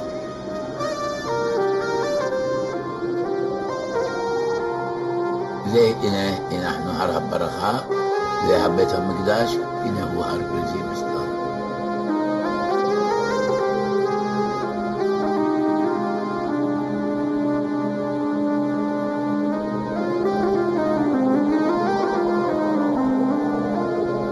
עד עכשיו אנחנו ראינו הרבה מלחמות. אנחנו ראינו את הטורקיים, ראינו את האנגליש, ראינו את הערבים, ראינו את הירדנים, אחר כך ראינו את הפלסטין. ועכשיו אנחנו רוצים להיות שלום. שלום בין יהודים ובין ערבים. כל השומרונים בעולם 670 נפש. 340 גרים בחולון, 330 גרים בו בשביל. מה זה? עם מיליון יהודים, 8 מיליון. ערבים בו 3 מיליון, 4 מיליון. מה אנחנו, 600, מה עושה בין מיליונים? Yeah, okay. If you want to go back, shrink the screen. All right, we'll go back to more on the Samaritans. It gives you, for example, some of the services. Then it goes on to look how they're looking for new brides, because if you could read the commentary, the English translation, you could see there's only 600 or 700 of them, not very many. So, as I said, what happened was that in 48, the community was split. The Cholon Samaritans were more Israelified. The Nablus Samaritans quote Palestinians, but since 67, I think there's been a drive among them to be more closely identified with Israel proper than with the Palestinian Arabs in the West Bank. And so another time after that, I went to visit the home. Went back to Holon. This was many years later when I lived in Israel, and went to the home of the active leader, probably the Beni Tzedakah that's mentioned in the first clip that I posted up there. Can't remember the first name, but I remember the name Tzedakah. And at the entrance of the house, he showed me there was an embroidered Shema rather than on parchment, and that's his mezuzah. And then in discussing the status of women in the house, talked about the laws of Nida, ritual separation after menstruation. And again, they have the Torah. They don't have the halacha as we have it. So they followed the biblical restriction of 7 days. Jewish practice an additional 7 days to be careful. On the other hand, the separation is much more severe. So, for example, the woman must live in separate quarters and cannot touch anything such as the kitchen dishes, as that makes them impure for the man. Now, it sounds severe, but they understand how to take it the right way. It's marked as a holiday for the woman. If the woman cannot touch anything, the man needs to cook and take care of the kids, and the women go off by themselves for picnics. So it becomes a woman's holiday. Right? Everything has cost benefit to it. Right? So in the classic Jewish tradition, it's 14 days, but much less strict than the Samaritan. It's longer, less strict, short, but more strict. The 14th day may well be because at the end of 14 days, the woman is more fertile. And that's probably the origin of it. The extension, possible, anybody's guess. So let's go back to the Good Samaritans. Who are the Good Samaritans? All right, we use that term, Good Samaritans. Samaritans. In 722, Northern Kingdom, called Israel, was finally destroyed by the Assyrians. Population was exiled. This is as far as we have from our text. And the Assyrian style of dealing with empire was to scatter the conquered nations around the empire. The theory being, and they scattered these northern Israelites as far as Afghanistan and the borders of India. There's some remnants of populations there in Afghanistan that claim to have Jewish ancestry. The Assyrian method was divide and scatter. Right? It was preventing the conquered peoples from ever becoming a fifth column in their midst and getting together and revolting against the Assyrian lords. So ever since, we've been waiting for the lost tribes to return. And we presume that those who were exiled were lost for the most part by assimilation. And for a variety of reasons about how Jewishly Jewish was the Northern Kingdom, how much were they identifying with the Bible or the Torah cult, we'll call it that way. So, and what the Assyrians then did is repopulate the territory with people from other conquered territories. Jews would later call them Kuti, and referring to people from a certain area of what is today Iraq, and that was in Jewish records. Now, so we do also know that many from the Northern Kingdom escaped into Judea. Possibly a lot of our Torah text is what the Northerners had brought to us. Judea continued another 150 years. And that is, we're getting into the prime of the prophetic era and the teachers and the teachings and maybe finalizing and crystallizing the elements of Judaism. And therefore, when they were exiled, it's possible that the Judeans then were able to keep their Jewish loyalty and identity stronger than those of the North. What the biblical account from our end is that then the people in the North who were the newcomers and may have mingled with the originals found a wild land. They were attacked by wild beasts and out of fear adopted the Israelites' belief from the natives who were there to protect them, praying, believing the God of the land is your God. And that is where they come into the belief in God. That's at least from the Jewish perspective. Samaritans claim they're not descendants of the foreign invaders, but they are the tribes of Ephraim, Manasseh, and Levi, the loyal ones who stayed. And we also do have records that one of the priests of Jerusalem left and settled in the north, became the Kohanim, their Kohen also, the new temple that they now rebuilt. So we have a different perspective from their end. So come 586, we're exiled. Babylonians have a different policy, which is to our benefit. They also reconquered the peoples as a block, kept them intact. They wanted the value of the new conquered peoples and moved them where it was useful for the empire, but as a block. They would be productive for the benefit of the empire. And the exiled Judeans did very well. They moved into good circles within a short time. And 50 years later, the Persian king Cyrus took over the Babylonian Empire, took a new policy, which is be good to all the conquered peoples, and they'll be loyal to you. Let the conquered exiles return, not just Judeans, but everybody return. And it was a very beneficial move for all sides, and it kept the conquered nations loyal. And the Persian Empire was stable for a long time. So it's here that the split begins between the north and the south. Well, there'd always been tension between the north and the south, and it's continuing. So tensions rise between the Samaritans and newly returned Judeans. And when the temple is now being rebuilt under Ezra and Nehemiah, around 480, 440 BC, there are full-blown conflicts between the two communities. And they go their separate ways under the Seleucid Syrians and the Romans. They separate from the Maccabees, they separate from the Roman rebellion. They have some of their own rebellions against the overlords. Sometimes they're attacked, sometimes they're protected by the overlords. It varies. The communities have their parting of the ways. Well, while Jerusalem and the temple have always been central to Judea, the Samaritans insist still today on the sanctity of Har Gerizim, the north, as the site of the original altar. They claim that it was in the time of Eli. Already the story of Eli and Samuel, that Eli split. The sanctuary was in Shiloh, and it's Eli's fault and Samuel's fault that the split took place. And it goes back there. That's what they claim. So at one point, the coin there mentioned millions. It was never millions, but there was as much as about 1 million, perhaps 1.5 million in the Byzantine period, even under the Christian emperors.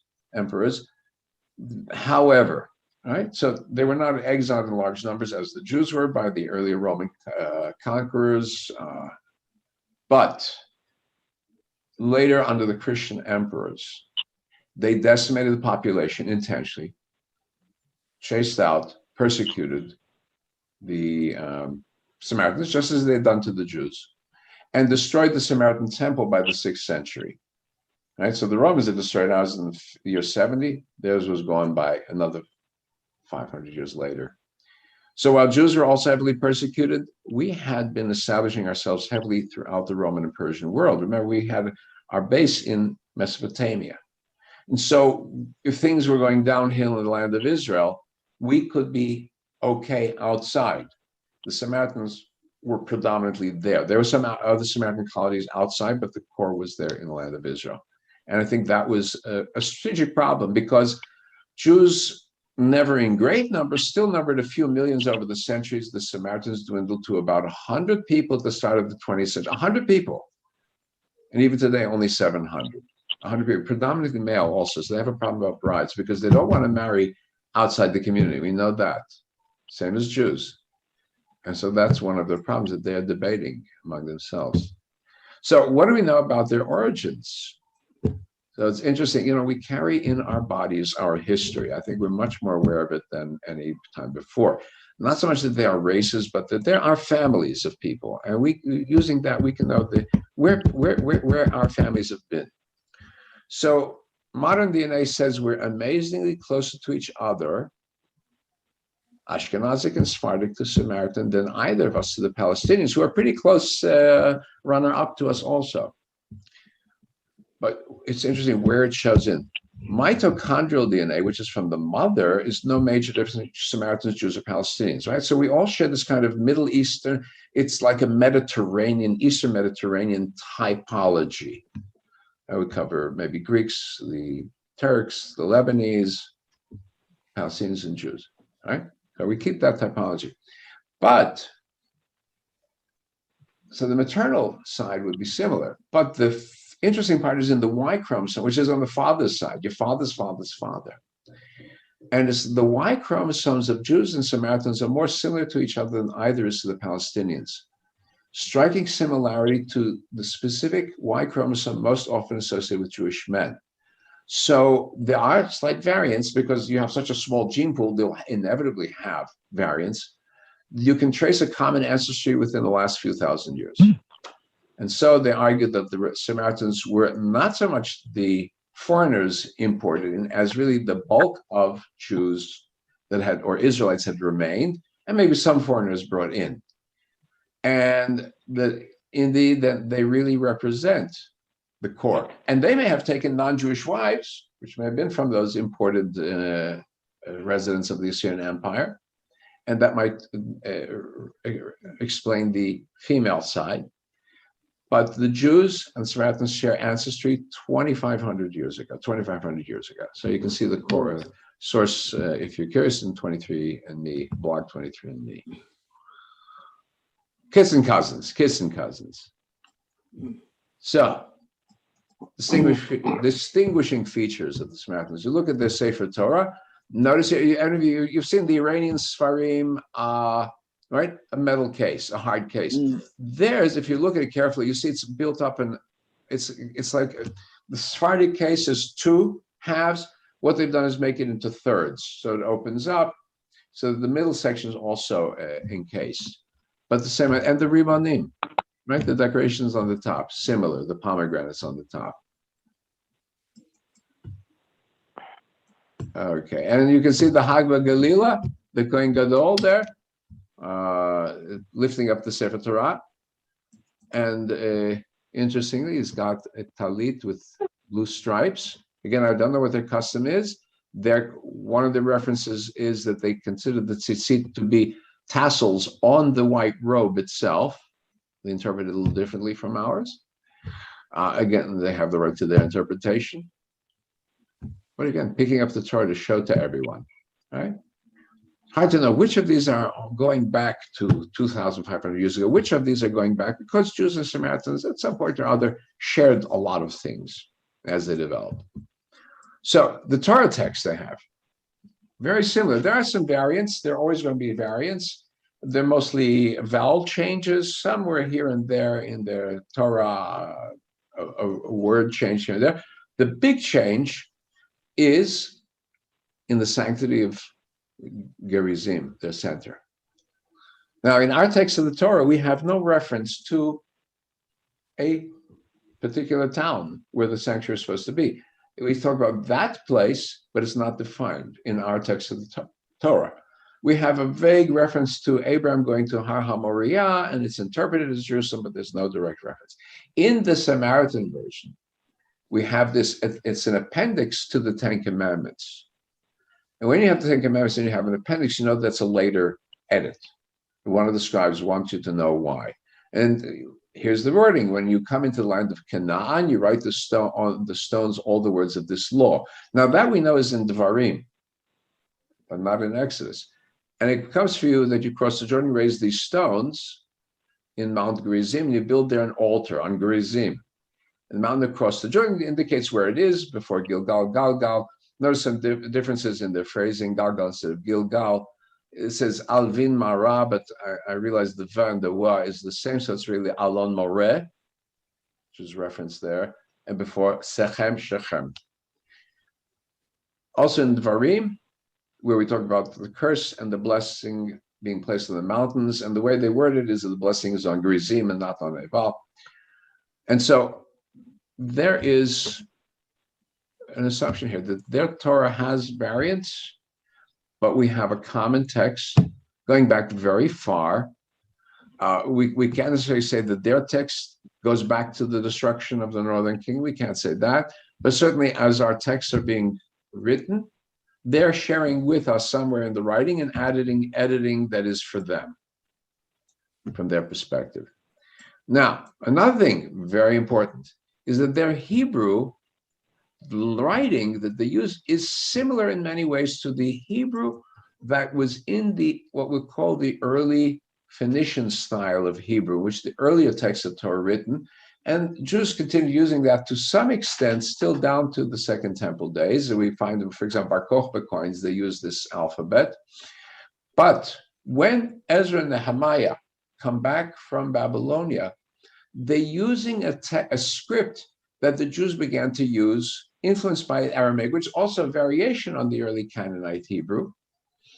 The square script, merubah, square, as opposed to ktav ra'atz or dots, right? That's in the history of development of Hebrew.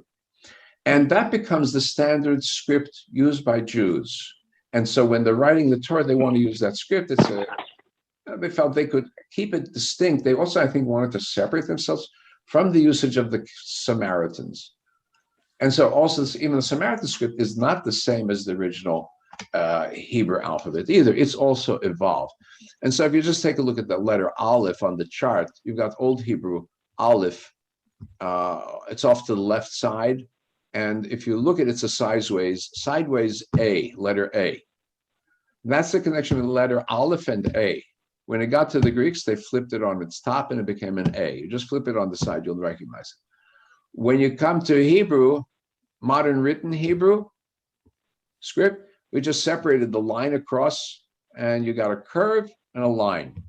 Then Arabic did something similar with it also. So when it got to the Samaritans, they turned around and looks a little bit like the way we have the Aleph. I'm going to go from this where it says Samaritan manuscript versions, and they go all the way over to the Aleph as we have it. You see, not so far from it. Bet, their letter Bet, over here, very similar to the early Canaanite, ancient Hebrew Bet.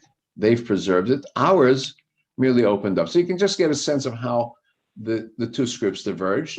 So they may not look at all the same now, but at their root, very similar. Here's another one, the Zion, which looks like a sideways H in the ancient Hebrew. I've got my hand on that. If you can see it down on the bottom on the left. You scroll across, you come to the Aramaic, the old Aramaic version, and you see what looks like a letter Z. And you probably can understand that Zion, as it got to the Greeks, became the Z, Zeta, right there. You've got its ancestor there. In the Hebrew version, straightened up with a little curve. Basically, that's what happened. Okay, let's look at something about the sound. Here's the Shema. We all know the Shema. Shema Yisrael. Well, here it is written on the doorposts because they believe you were going to write it on the doorposts. As I told you, I was in the house of Tzedakah. He had it embroidered, usually carved in stone, not on a parchment. That's a rabbinic ordinance that is done in parchment. Why they did it, we don't know. Again, some of these may be to distinguish and separate the two communities. Some may be because we have very different traditions, how it was done. But you're going to have trouble reading it, right? Yeah. Big trouble reading it. So now I'm going to invite you to listen to it. From this, the Samaritan priest.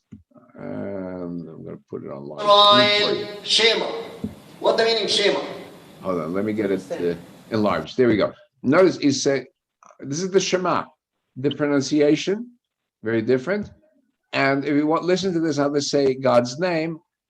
We will say Hashem because it doesn't want to say Yotei Vavhe. Hashema, Aramaic. Okay, watch. Just follow it carefully. I'll start again. Shema. What the meaning Shema? Understand? No. Here. No. Shema Israel here. Shema Israel. Shema Adonai. The name. Hashem. Shema. Yod Hei Vav Hei. Shema, Hashem. Okay. Shema Yisrael, Shema Elohim Shemad, Wa ibta'it Shema Elohak, Afkan libabak, wafkan nafshak, wafkan mi'udak, Wa yuad libari ma illa ishar anaki amsabak ayyuma libabak, Shannantin ma albanik udabbirta bimma, أفشبتك ببت أبلكتك بديرك بشقامك وفقومك وقاشر تما لوت على يدك واي والتا تافض بين ايدك وكاتب تما المازوزot بدك وفشارك. You understand for me? Okay, so wait, don't go. Shema.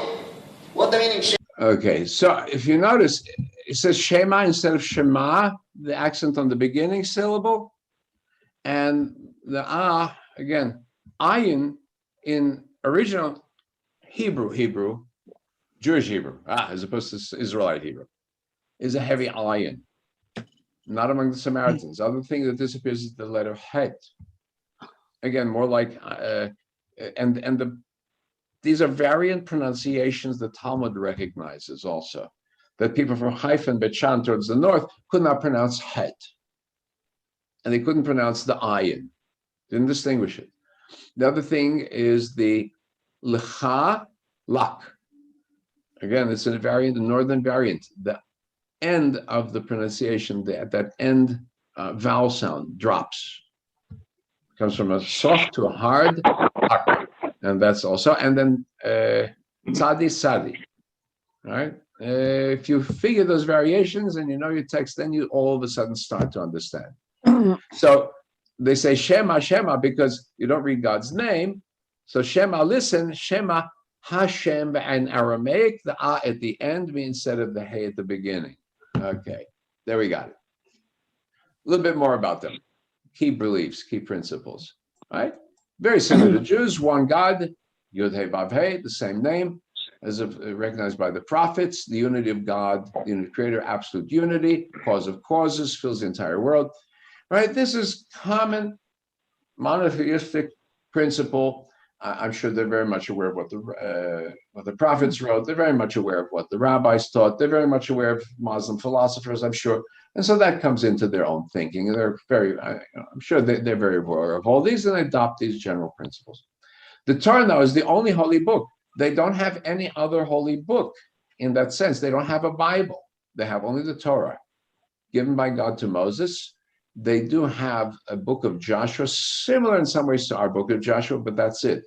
The rest are commentaries that they have collected over centuries, but not with the status of the Torah.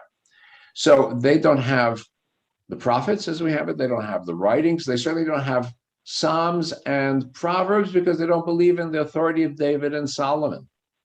They're from the south, and they're from the north. So there's no oral Torah. There's no Talmud also, right? There's a great break on that. Okay. Moses is the end of the prophets, no other prophets. And that's very important because, that way they distinguish themselves from Christians and they distinguish themselves from Muslims, for whom Muhammad is Ras al-Nabi, the head of the prime of the prophets. And of course, Gerizim, not Jerusalem is their only sanctuary. They don't recognize Jerusalem. They don't recognize the location of Mount Moriah, as we talk about it in Abraham's story and the sacrifice of Isaac. They do have a belief in the apocalypse, end of days, the day of revenge. They have equivalent to a Messiah, Taheb, from Joseph, the tribe of the north, which also is in Jewish legends. There's a Messiah ben David, Messiah ben Joseph, two messiahs, which appears in Jewish literature. So they're picking on something that we also have in our records, right? So again, something may have developed in parallel. And he will be a prophet like Moses, or Moses returned, which also appears in Jewish sources. Moses, redivivus, Moses come back to life, lead the children, returns all the Israelites, then the dead will be resurrected, and then the Taheb will discover the tent of Moses and will be buried next to Joseph, right? Then also one other thing, which is the idea of resurrection. All the resurrection, all the righteous will go to the Garden of Eden. The wicked will be burned with fire. Again, not found in the Bible, not found in the Torah. It is a later development. It is a rabbinic development, but it enters to them also in their beliefs. And let me go ahead then. Some customs, different customs and observances. As I said, they've got a Proto-Hebraic script. It's been varied, but they also have the high priest. They maintain the authority of the Kohen Gadol and the practice of slaughtering the lamb at Pesach Eve. And I'm going to show you that. They have our major festivals. They observe them differently according to the calendar is different. Rosh Hashanah is Yom Teruah, as it's called in the Torah, but not the New Year, which is also not in the Torah itself. And Pesach is particularly important with sacrificing for up to 40 sheep. They do have the count of the Omar. They celebrate the week before Shabbat as a special festival. And then Shavuot, a day-long service of continuous prayer. I'm not sure how they identify it with the Ten Commandments or not. I don't know. Sukkot, they build their Sukkot inside the houses, as opposed to outdoor. And so the historian Tzedakah says that perhaps it came to as a result of persecution under the Christians. Very possible. For example, Jews also, when it came to lighting the Hanukkah candles, there were periods of persecutions by the Persians, who generally were tolerant, but there were periods when they persecuted Jews, and we had to hide the Hanukkah candles indoors. We do a lot of things out of survival necessity. The roof of the sukkah, citrus fruits, they use the palm, myrtle, and the willow tree, but all in the roof rather than holding it in their hands for the Arba Minim. And as I said, Yom Kippur, they're much more strict, even breastfeeding infants, right? Fast on Yom Kippur. Maybe that's why there are only 700 left. I don't know. And the talit, as I say, is the white gown that you saw. There tzitzit, there are 22 buttons on the lapel, and then there are loops on the opposite side. And that's what they call the tzitzit. And it's the same color. They use the white again, not the tchelet. Although there's some I see have used tchelet, a blue. I've seen that reference. All right, so now here's Seder Pesach.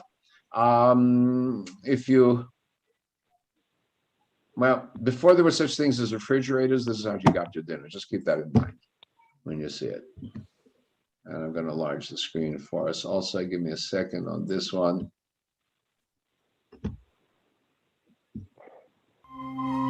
It's 2:30 in the morning on Mount Gerizim. The Samaritan village appears to be asleep and desolate, but it's not. We begin to notice men dressed in white who resemble biblical figures coming out of every alley, carrying their prayer mats. They are off to morning prayers. We follow them to the entrance of the synagogue.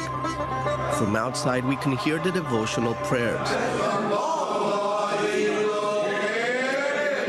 as if listening to a voice from the past, a survivor from another era, a voice that has not succumbed to globalization. Eerie or mystical, depending on who you ask. These devotional mantras have been recited by the Samaritans for over 2,000 years, in Samaritan Hebrew, Samaritan Aramaic, and Samaritan Arabic. At 4:30 a.m., the prayers are over, and the Samaritans leave the synagogue, heading to the first holy stop of Mount Gerizim, the center of the world for the Samaritans. Walking in the dark through ancient rocky paths, the first station is the place of the 12 stones mentioned in Deuteronomy chapter 27, verse 4. The ritual begins and the scrolls are lifted for the first time. The second stop is at the break of dawn, the altar of Adam and his son Seth, where Adam blessed his son prior to his death.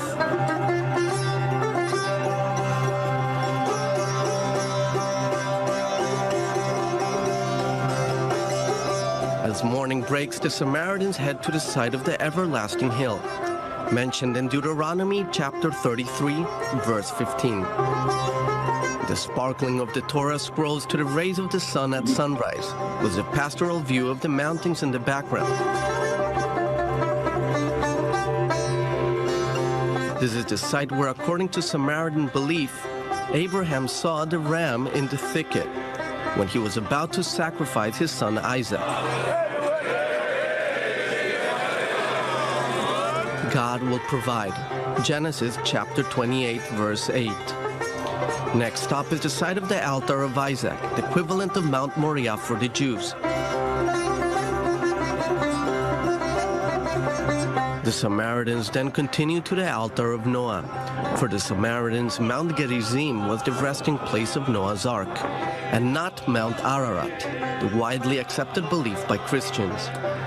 It's then time for the final stop, entering the everlasting hill, a site marked in the past by two monuments to Jacob. The Samaritans dedicate their prayers to the Exodus from Egypt and to the Feast of Unleavened Bread. They then walk in circles 7 times, greet and hug each other as they have been doing for over 3,000 years, according to their beliefs, against all odds. Daniel Campos, I-24 News. Okay.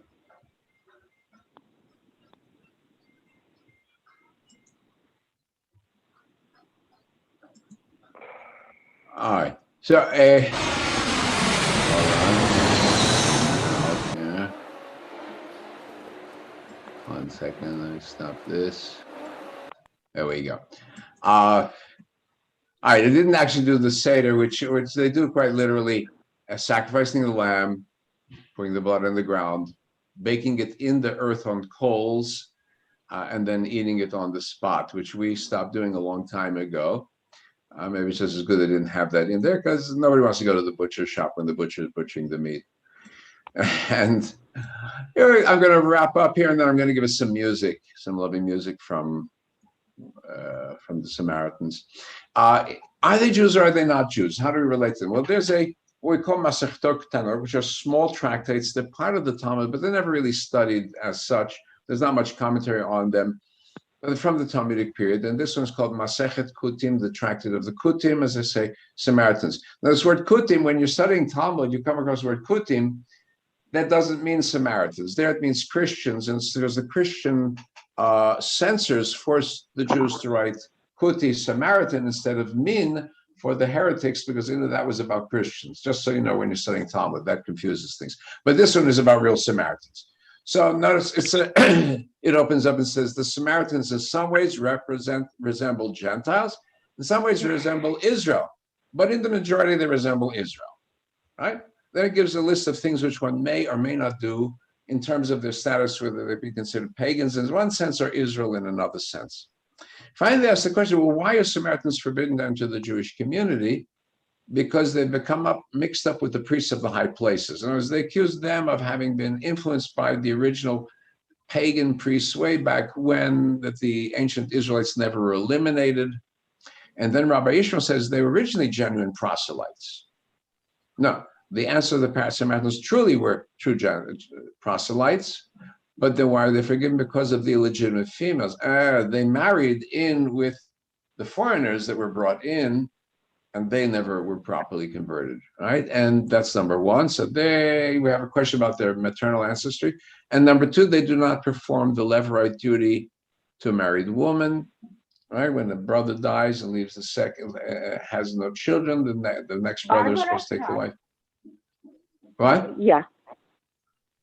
Okay, so they perform chalitza. Yes. So that's a complaint. And so there's a question about the purity of their status. But when may they be received into the Jewish community? When they renounce Gerizim and acknowledge Jerusalem and the resurrection of the dead. Because there's a quote where in the top of this says Samaritans denied resurrection of the dead.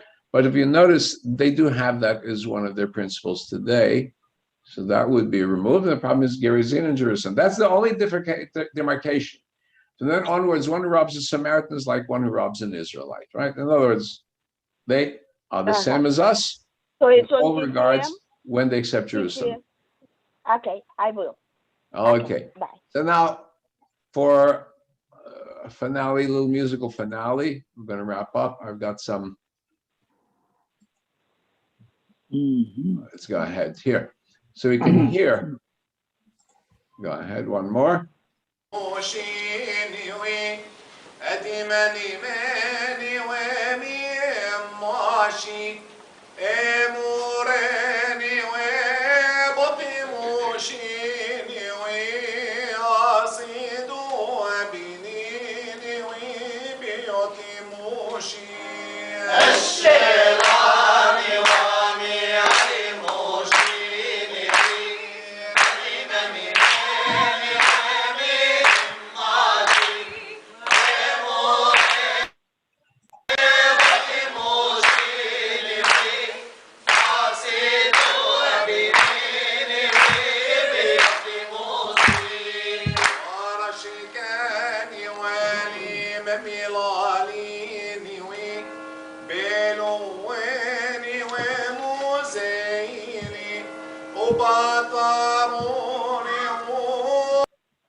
Okay, let me just stop for 1 second or run ahead. If you listen, you recognize that the melody, the rhythm is very similar to that of Yemenite Jews, right? Something going back the ancient Middle East, at least to the Roman times.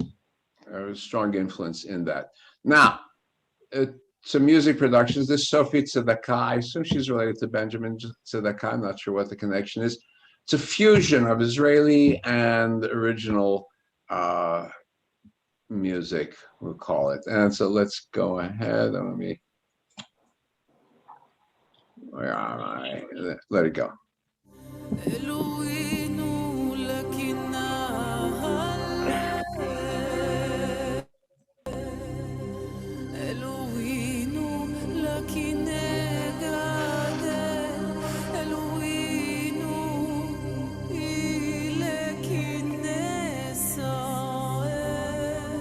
Hi, my name is Sophie. I perform with a band called Sophie and the Baladis. We play traditional Samaritan and classic Arabic music.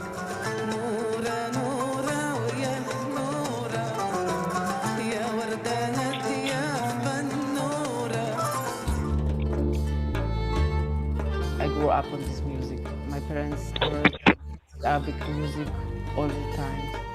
I got my inspiration from Faiza Ahmad, Asmahan, Abdul Wahab, Abdul Khalil. I grew up among the Samaritan community. I heard the Samaritan prayers in the Samaritan synagogue. I heard these prayers all my life. For me, it's to hear it, it's like to come back home.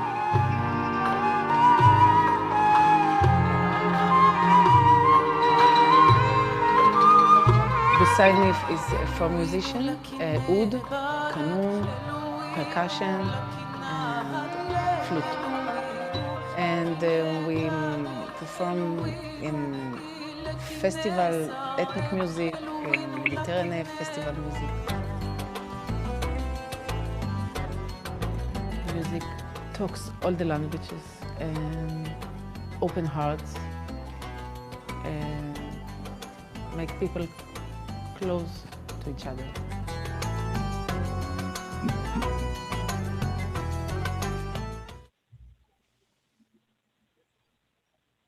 Yeah.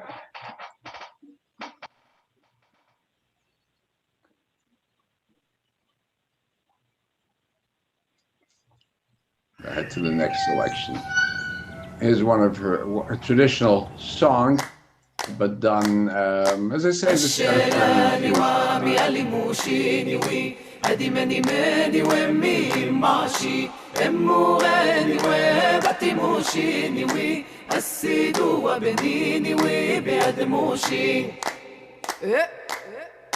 عاشقاني واللي مملاليني وبلواني ومزايلي وبتعوني ووشاليني وبغداني ومغموشي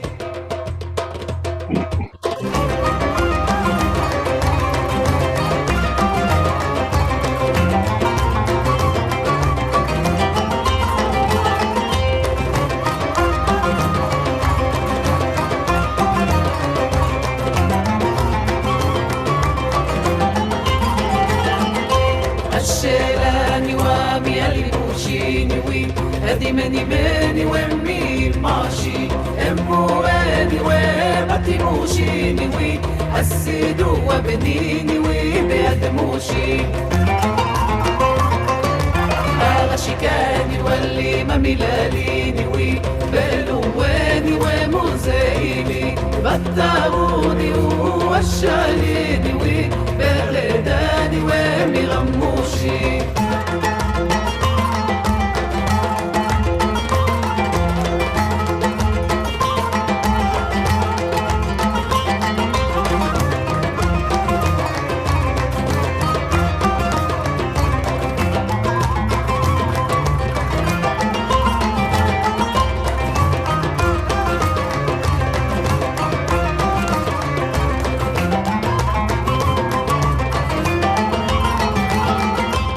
الشلاني واميلي بوشيني وي أدمني ماني وامي ماشي أمواني وبكي بوشيني وي السيد ومديني وي بيدموشي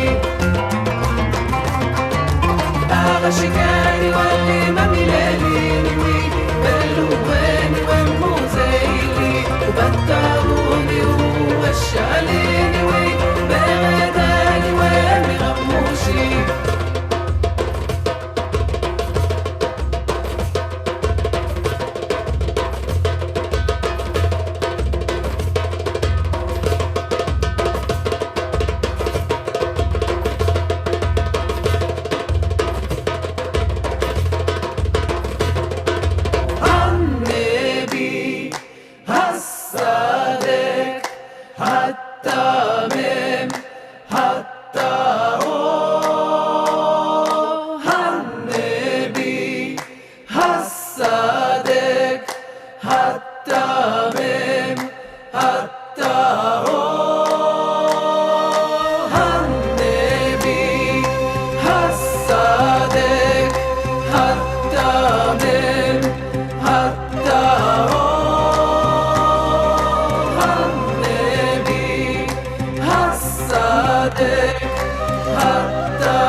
Okay, so I'm gonna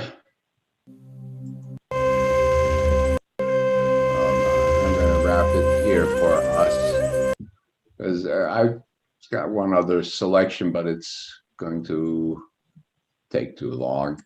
Hold on, let me get down. Let's shrink the screen here. That's it. Okay.